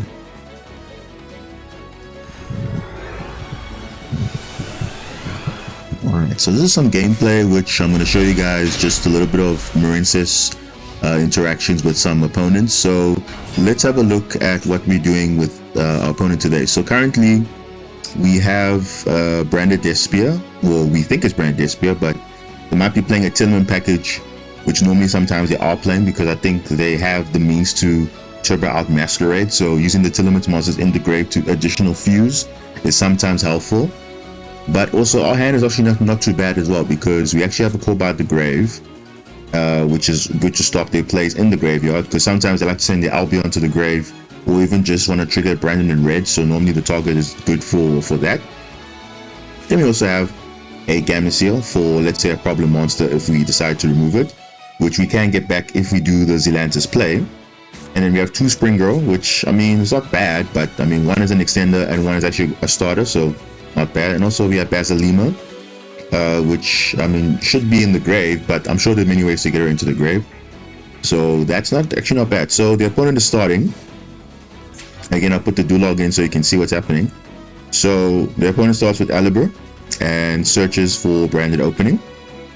And let's see what the opponent has after that. So they want to activate branded opening. They send a Kalbeck, and Kalbeck's going to mill a ton of cards. So, and a Ghoti again going to mill the cards, Happiness in the grave, and Murray in the grave. Alright, so before they do all that plays, let's see what they have in their graveyard. So they have a Merly and they have a Happiness, so they've triggered the effects. They also have a Shirin as well. I noticed they didn't activate their 3rd fusion because I think they don't have enough, maybe have enough answers in the grave. But interestingly enough, they also have a electromagnetic turtle, which normally you don't see in the branded Despia or branded Tears deck, which is quite interesting. So it has a quite interesting effect in the battle in our battle phase, where we can banish this card from the grave and basically end the battle phase. So if you try to go to battle, this card's in the grave. So it's some knowledge which most people wouldn't think about, but it actually does come up. Well, if we do go to a battle phase, the opponent will probably use it. And then also more the branded with a bit of weird spell cards. Left arm offering, probably to get grass, so probably, yeah, okay. And then also Tearlaments Grief, which is, most people are not playing this, although it's a pretty good card for Tearlaments per se. But I mean, almost every Tearlaments card is good because all the effects are just sending cards to grave and they just trigger the effects. So, but funny enough, Tearlaments players do not play this card because it's not like optimal for them. And obviously a Crime is good, and obviously branded opening to protect their fusion monsters, which is pretty smart. So again, branded has that advantage versus normal Tearlaments, because Tearlaments normally doesn't have a protection when they are destroyed, while branded opening can protect them from destruction. So in any case, it'll just trigger the effects anyway, so that's not bad. So let's see what we milled in our graveyard. So we have double Blue Tang, which is good because we can use Springirl as an extender, so that's not bad. Then we also have a Wave. We also have an Ocean, which is unfortunate because I think this was the 40 card build that I played, so we only ran 1 Ocean here, if I'm not mistaken. So it's kind of bad, but not to worry, because I think an enemy can revive it when it's sent to the graveyard for a link, so it's not the end of the world.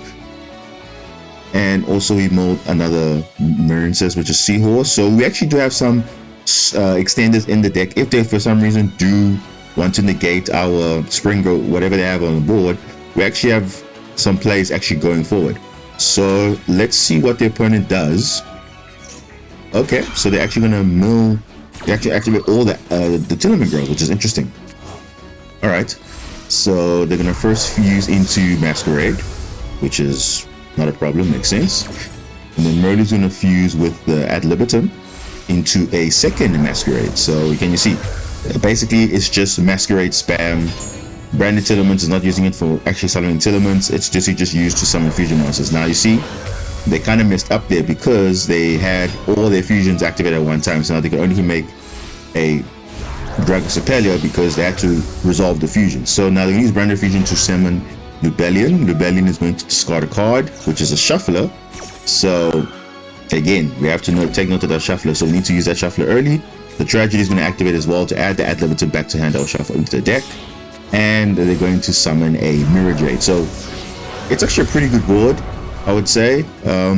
Nothing crazy though. They're going to activate to banish itself.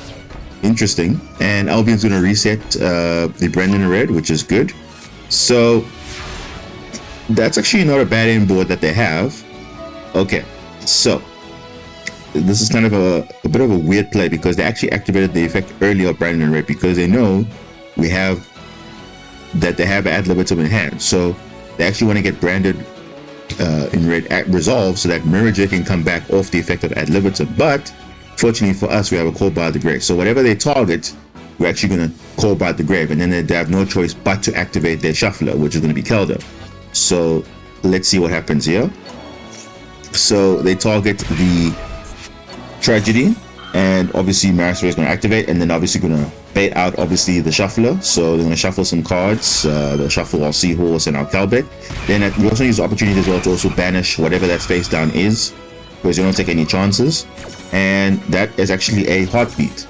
Interesting. So it's a quick play. So if we played Marincess spell or traps, they actually could have sent that back into the deck. So it's pretty interesting.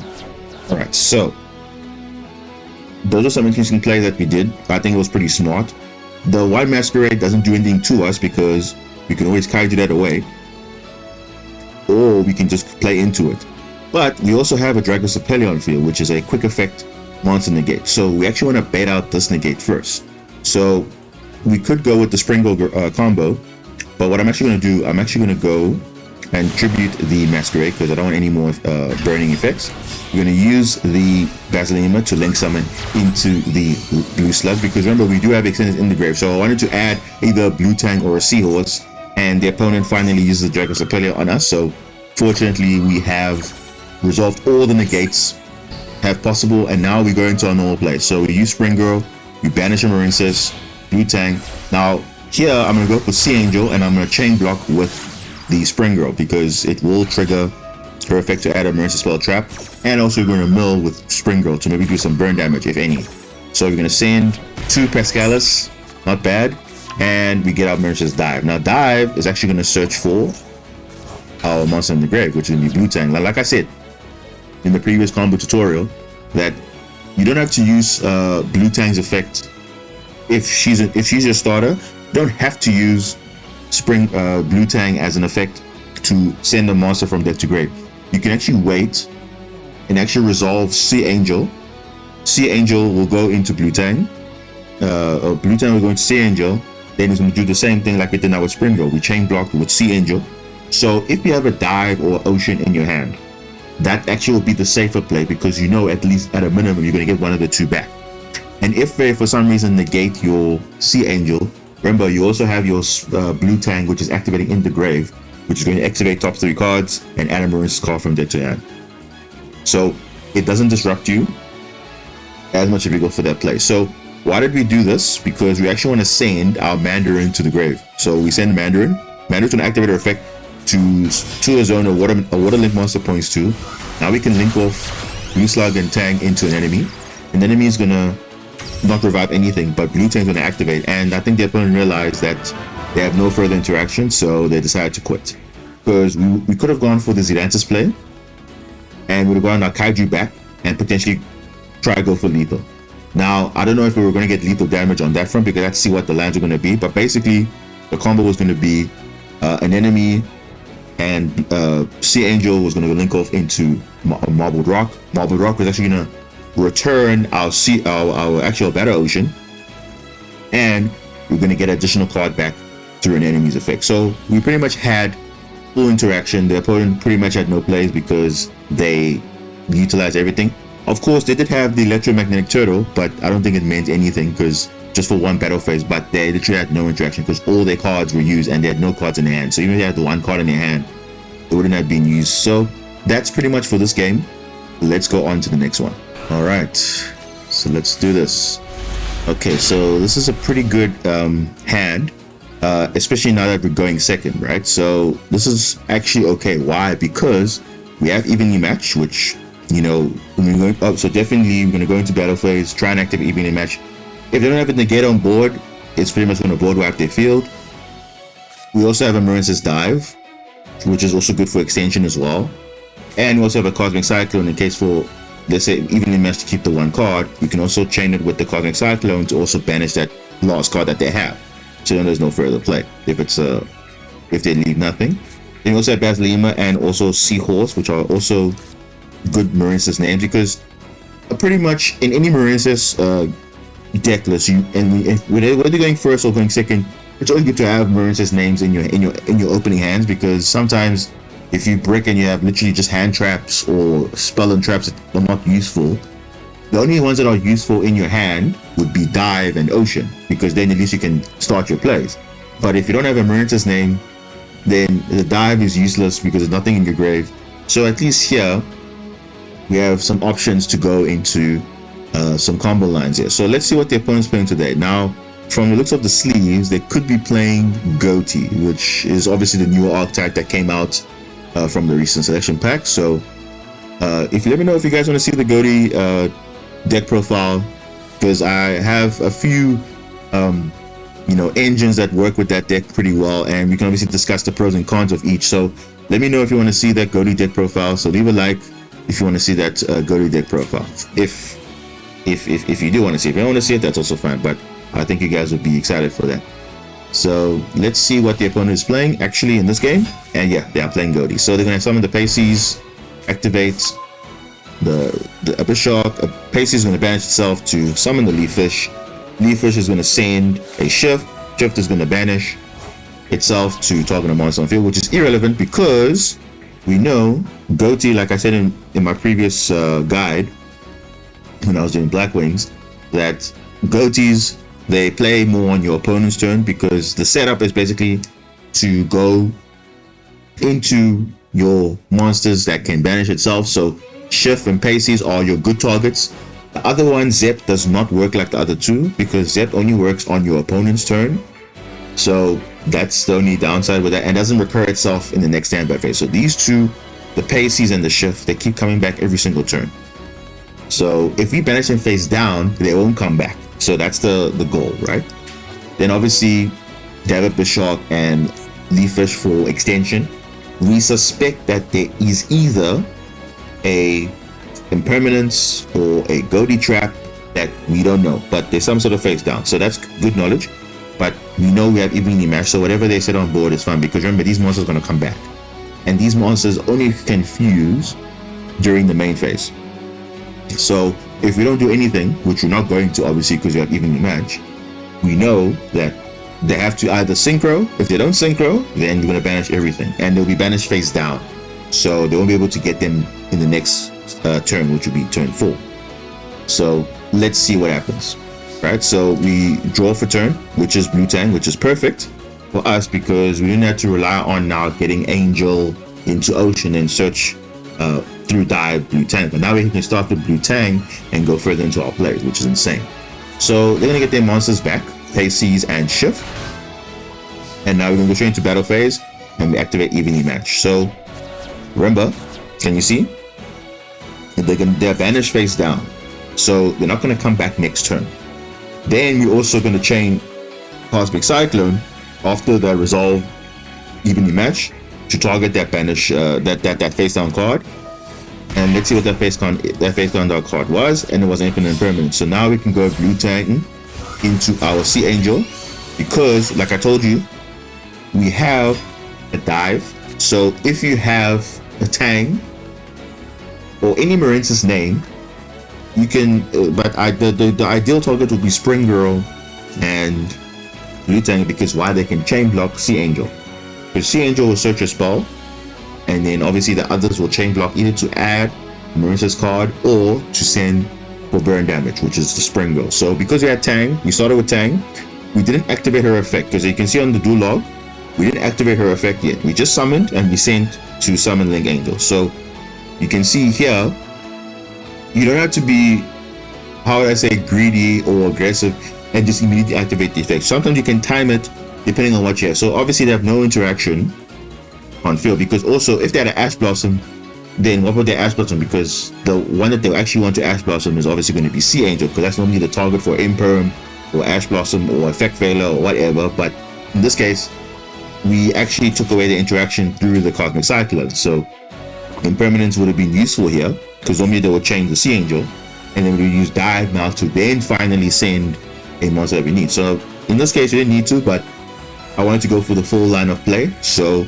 I'm showing you guys that there is possibility to not just activate all your effects at one go, because Blue Tang can activate her effect whenever she's summoned, but it's not like you have to summon it, it's mandatory. So we're gonna obviously add the spell trap, and Blue Tang is obviously gonna chain. Effective illusion, we're actually gonna search for Springirl, Pascalis, and Dive. So I'm gonna search for Springirl for extension, and I'm gonna add my ocean. Then we use Dive to search back to Blue Tang from the grave, and now we're going to trigger her effect to send in Marincess monster, which is always going to be a Mandarin. Sometimes it can be a different card depending on what you need. Then I'm going to go into Sea Angel to Coral Enemy. Coral Enemy is going to revive back the Sea Angel, and Sea Angel is going to be a Link arrow for Mandarin. And now we're going to go into our Link plays. Summon our Coral Triangle. Why? Because Coral Triangle says we can discard a water monster to add a Marincess trap. So we're gonna get Blue Tang back. We're gonna discard the Basilina, which is a perfect target because it's essentially a free discard, because she's only useful in the grave to protect us from destruction. And we're gonna go into our plays with the Seahorse and Mandarin into Crystal Heart, and now we use Coral Triangle and Crystal Heart to link summon into Bubble Reef. Now why? You would say, why did I link summon into Bubble Reef? Well, remember, we're playing against an archetype that doesn't really use a lot of spells and traps. So I felt, okay, if they're like high attack monsters, I think it would be smarter to actually go with also high attack monsters, because remember, their monsters like getting banished. So Marincess Great Bubble Reef, it has a nice effect, because each time a monster is banished, this card gains 600 attack for each. So if 20 monsters are banished, she will gain 600 attack for each monster banished. So I think this will be the smarter play, because Argonaut would be good, but the thing is they don't play a lot of spells and traps, and this deck, Ghoti, doesn't normally interact with a lot of spells and traps. They don't have monsters banish themselves and come back. So she will get big, and also she's a free draw every turn. So, and we also have Wave in hand. So worst case, if they get rid of our Battle Ocean, we actually have Marincess Wave in hand. And if on the following turn they have monsters on field, we could go for the Zealantis play, but it didn't make sense because they are playing water monsters, so they're just gonna get all the monsters back. So the smart play obviously would have been to go into Bubble Reef, which I think is right, because this monster can gain huge attacks. So that's why I link summoned her instead of Argonaut. But let me know if that was the right play for you or not. So I'm gonna link summon into her. We're gonna equip 3 cards, 4600, and also we're still gonna get our effect for the standby phase. We're going to banish any Marincess monster, which can recur back if you want to. Redraw another Blue Tang, and you see she gets big. Gold Sock. Now you see the problem is, now you realize, oh flip, Gold Sock, yes, is an extender, it's a banish, but the problem is Bubble Reef also gets big. So that's kind of the downside, because now you see each time a monster is banished, this card gets 600 attack. So now of course Gold Sock would have been a target to send a fish to banish to come back next turn, but then Bubble Reef is going to grow again. So that's why I think against Ghoti, I think the best play would actually be to go into your Bubble Reef in this regard, because even if there's someone deep beyond and they want to banish, we can actually be protected, because remember, Battle Ocean will still be on field by the time it resolves, so everything else will go except for Bubble Reef. So it actually wouldn't even matter even if DPon was summoned, because if DPon says, okay, banish all cards on field, Battle Ocean is still on the field to resolve. So effectively, we will not have any, you know, how would I say, it will not be affected by DPon, because at the time, this will be resolved. So the opponent knew that there was literally no other play, and yeah, they rightfully so, they actually just disconnected. But yeah, we pretty much had good follow-up. You know, they did get rid of our Bubble Reef. We still had Blue Tang and Springirl on hand, plus Marincess monsters engraved. So yeah, that's pretty much the GG from here. Let's get on to the next game. Alright, so this is a pretty bad hand that we have, that unfortunately for this game, you know, this is kind of a live game that I played recently, so I just want to show you like what I was thinking when I was playing this. So this here is kind of a bad hand, but it's not the worst hand, because we do have a wave, we do have an impermanence, we do have a dimensional barrier, but the problem is we're going second, we're not going first. And also you got a Battle Ocean, and you got a Cosmic Cyclone. So we have some interaction on our next turn, but we have to see what we draw first. So let's see what our opponent's playing today. So they are playing Swordsoul. They're going to use that Horus, they're going to send the Long Young, they're going to discard a Worm, and they're going to summon Baron the Fleur. So they probably had a bad opening hand as well, but they still made use of it. So they got a Baron the Fleur, and they're going to burn for us 1200, and also they're going to send a Monk of the Tenyi. So that's also good for their Tenyi monsters, because remember, Tenyi monsters can activate the effects in the graveyard or in the hand. So a lot of people don't understand that, because you think, okay, yeah, you're cool because you can't activate monster effects in the graveyard, but remember, if they have 10 in the hand and you have a non-effect monster, you can still activate the effect. So that's pretty unique, that you must remember always. So let's see what we draw for turn. And unfortunately, we draw another going first card, because these cards, Goes a Match and Dimensional Barrier, are good for going second, or going first actually. So we actually don't have any plays, so the best thing we can do is try and bait out that back row. So we actually bait out an impermanence, which is great, and we just set 3. So the intention was to obviously now make sure that our Goes and Match obviously resolves, because Swordsoul doesn't play one attribute, they play multiple attributes. As you can see, they're playing an earth, they're playing a wind, they're also playing fire, they're playing water. So they have a variety of attributes. So if we lock them on the one attribute, it will stop them from playing a lot. And also we have Dimensional Barrier, so that means they can't Synchro as well for that turn, as well as an impermanence. So I try to bait out the Baron, because the Baron has the Omni-Negate still. So in the draw phase, I actually Dimensional Barrier to trigger the Synchro. He's going to chain, and obviously I'm going to target the impermanence in the gate. But now the problem is, I think I did a misplay here, if I'm not mistaken. Yeah, so what I did was, I was actually, in my mind, I was actually supposed to wait for the impermanence to negate the Baron, and then after that, this chain is resolved, then activate Goes and Match. But for some reason I activated it early, so now he's just going to dodge the impermanence negate, and basically, you know, this basically fizzles out because there's no more target anymore. The target was Baron the Fleur, so if it's not on the field, then obviously you cannot target. So instead, he actually, because I activated Goes and Match early, now he can just choose which attribute he wants to send, and he chooses to keep Earth. So he ends up doing that. So that was kind of a bit of a misplay on my side, but yeah. So now Dimensional Barrier is going to get negated because Baron's no longer on the field, so that's a bit unfortunate. So he does have the Vishuddha in hand, which I told you guys he does activate from the hand, so it bounced the Goes and Match. He returns back the Monk of the Tenyi, the Vishuddha.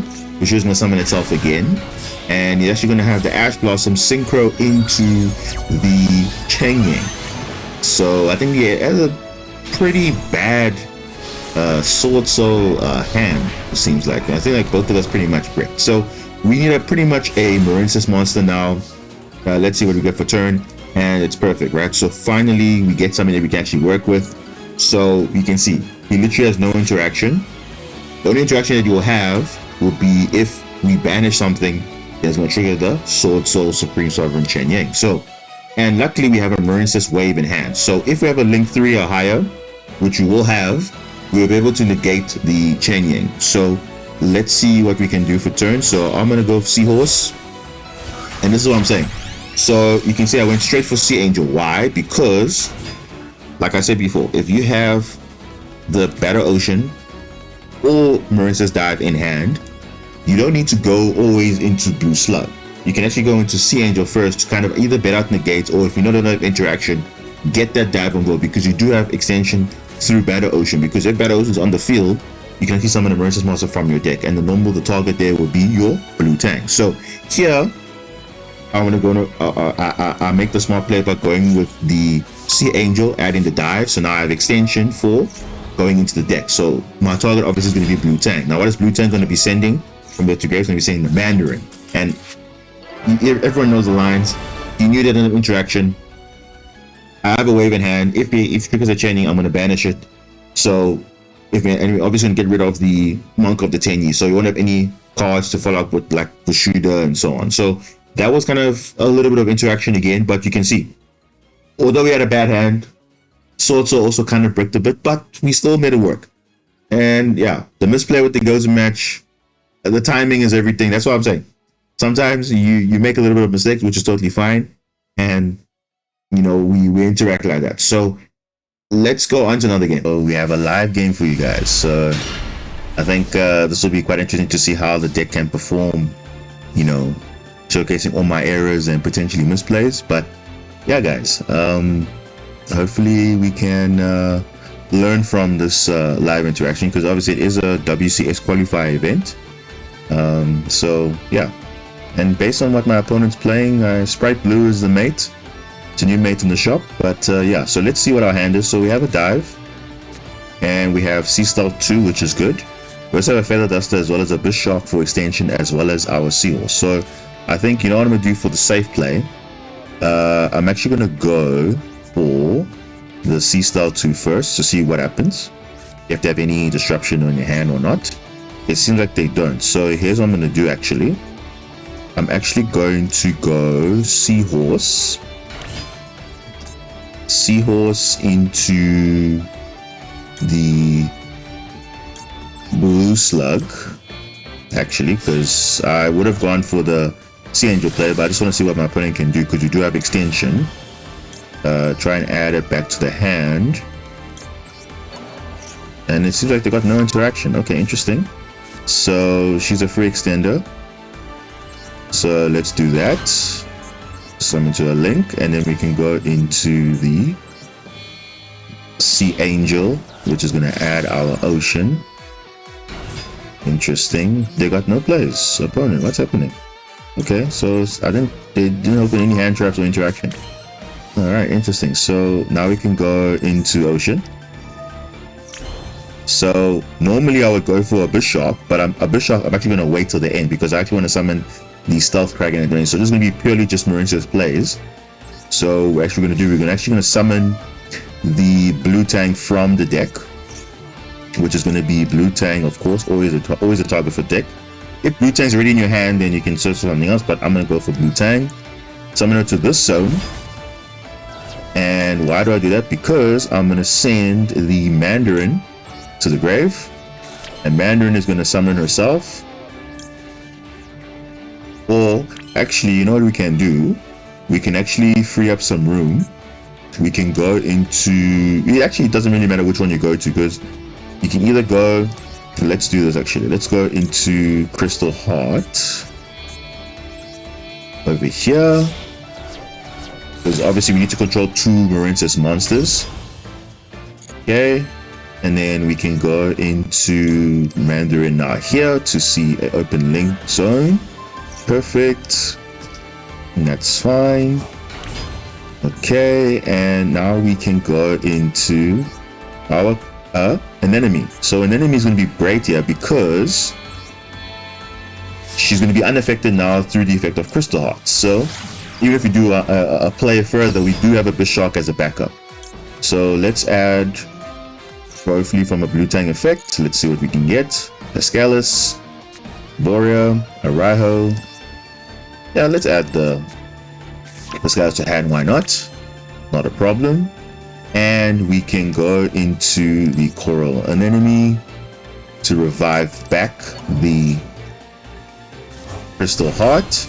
And now we can do this also play as well. Since we have Pascalis in hand, we can discard. Let's go for the Coral Triangle to get our Marincess Wave also. So we pretty much are setting up a good play for follow-up here. Let us go into enemy to revive. Let's get back our blue Tang. We could have got the dive, but we're obviously gonna get it back with Pascalis when we discard. Triangle gonna discard the Pascalis because she has a follow-up effect in the grave to add our Marincess Wave. So we have good disruption there, and I think we can go for Argonaut because Argonaut's normally the go-to, but I don't know what my opponent's playing. So we can do that, and we can trigger our Ocean, and we can equip the Anemone, and we can equip the Sea Angel, as well as the yeah, let's equip the Coral Triangle, why not? And now we can go for the Abyss Shark play because now we control a water monster. We can summon it to this zone, and we can add our Angler. And we're not obviously summoning for the hand for the rest of the turn, so we can just normal summon our Angler or special summon. And now we can go for our Stealth Kraken. So we have nice disruption, and we can put in defense mode as well. So it doesn't take up any of our link zones, and yeah, we're pretty much set up for the following turn. So this is kind of a nice hand that we had. We use the Marincess monsters to go into our unaffected link 4, and also use the Abyss Shark in hand for the Stealth Kraken. So let's see what our opponent can do with this board. And we wait for the opponent. What are they gonna do? Are they gonna toss a coin, draw 2 cards? Well, it's a gamble. So either we draw 2 cards, or they go 2 cards. So I'm not gonna get this one. This one is not really something to re-negate.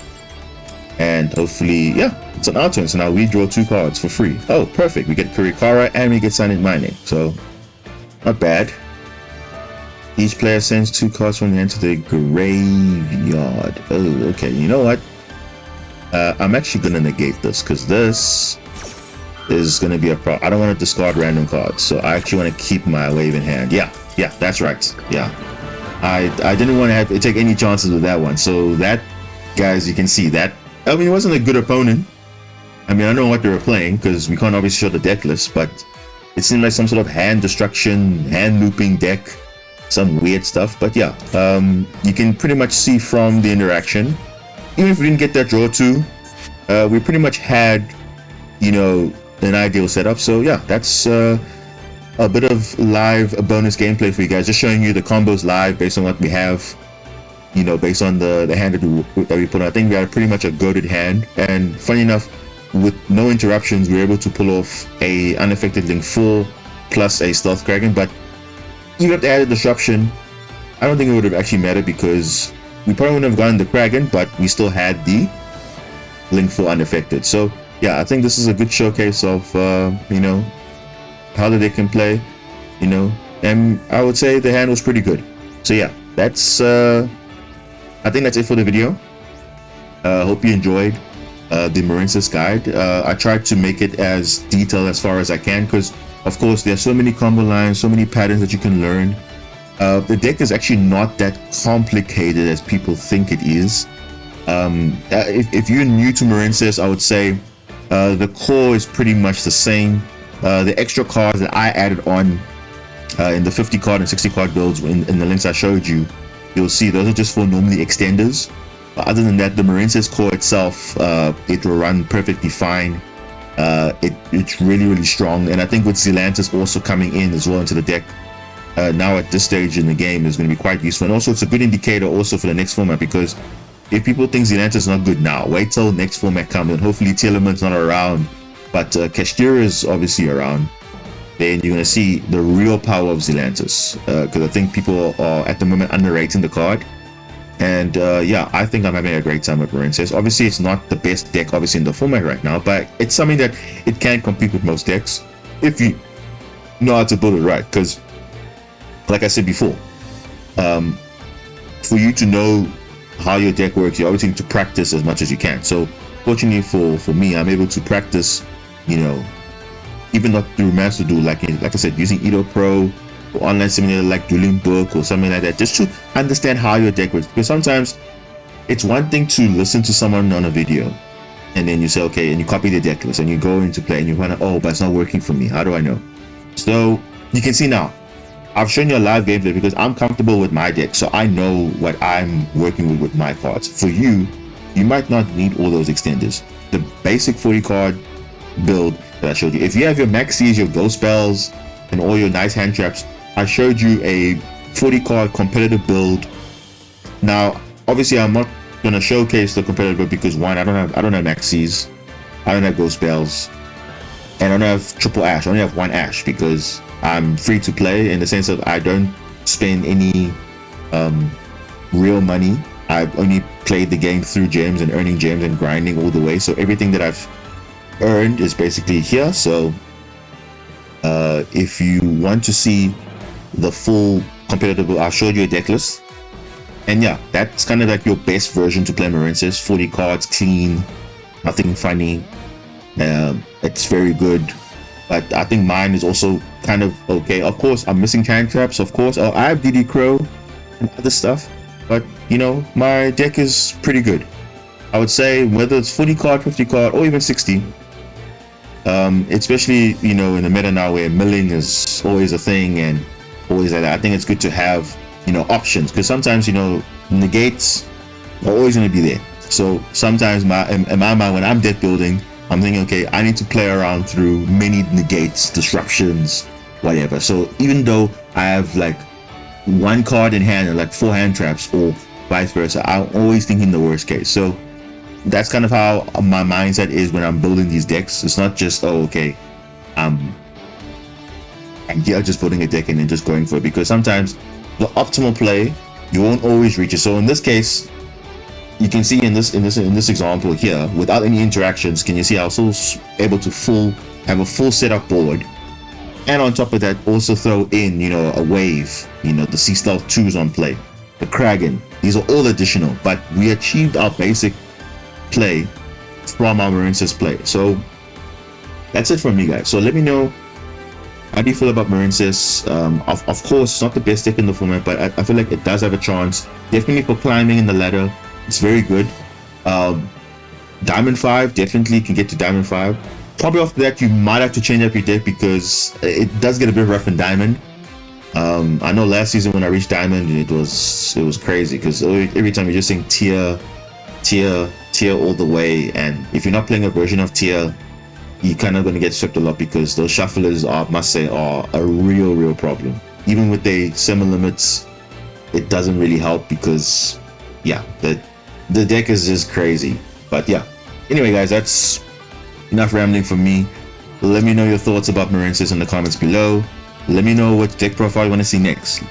We've done the Black Wings, we've done now Marincess, we still have Ghoti, we still have obviously Ice Jade, the new support that came out. I have that nice Ice Jade Umi control deck. Also, any other deck that you want to mention that you've seen on the channel, they want me to just revisit, let me know. And yeah, that's all from me, guys. Thank you so much.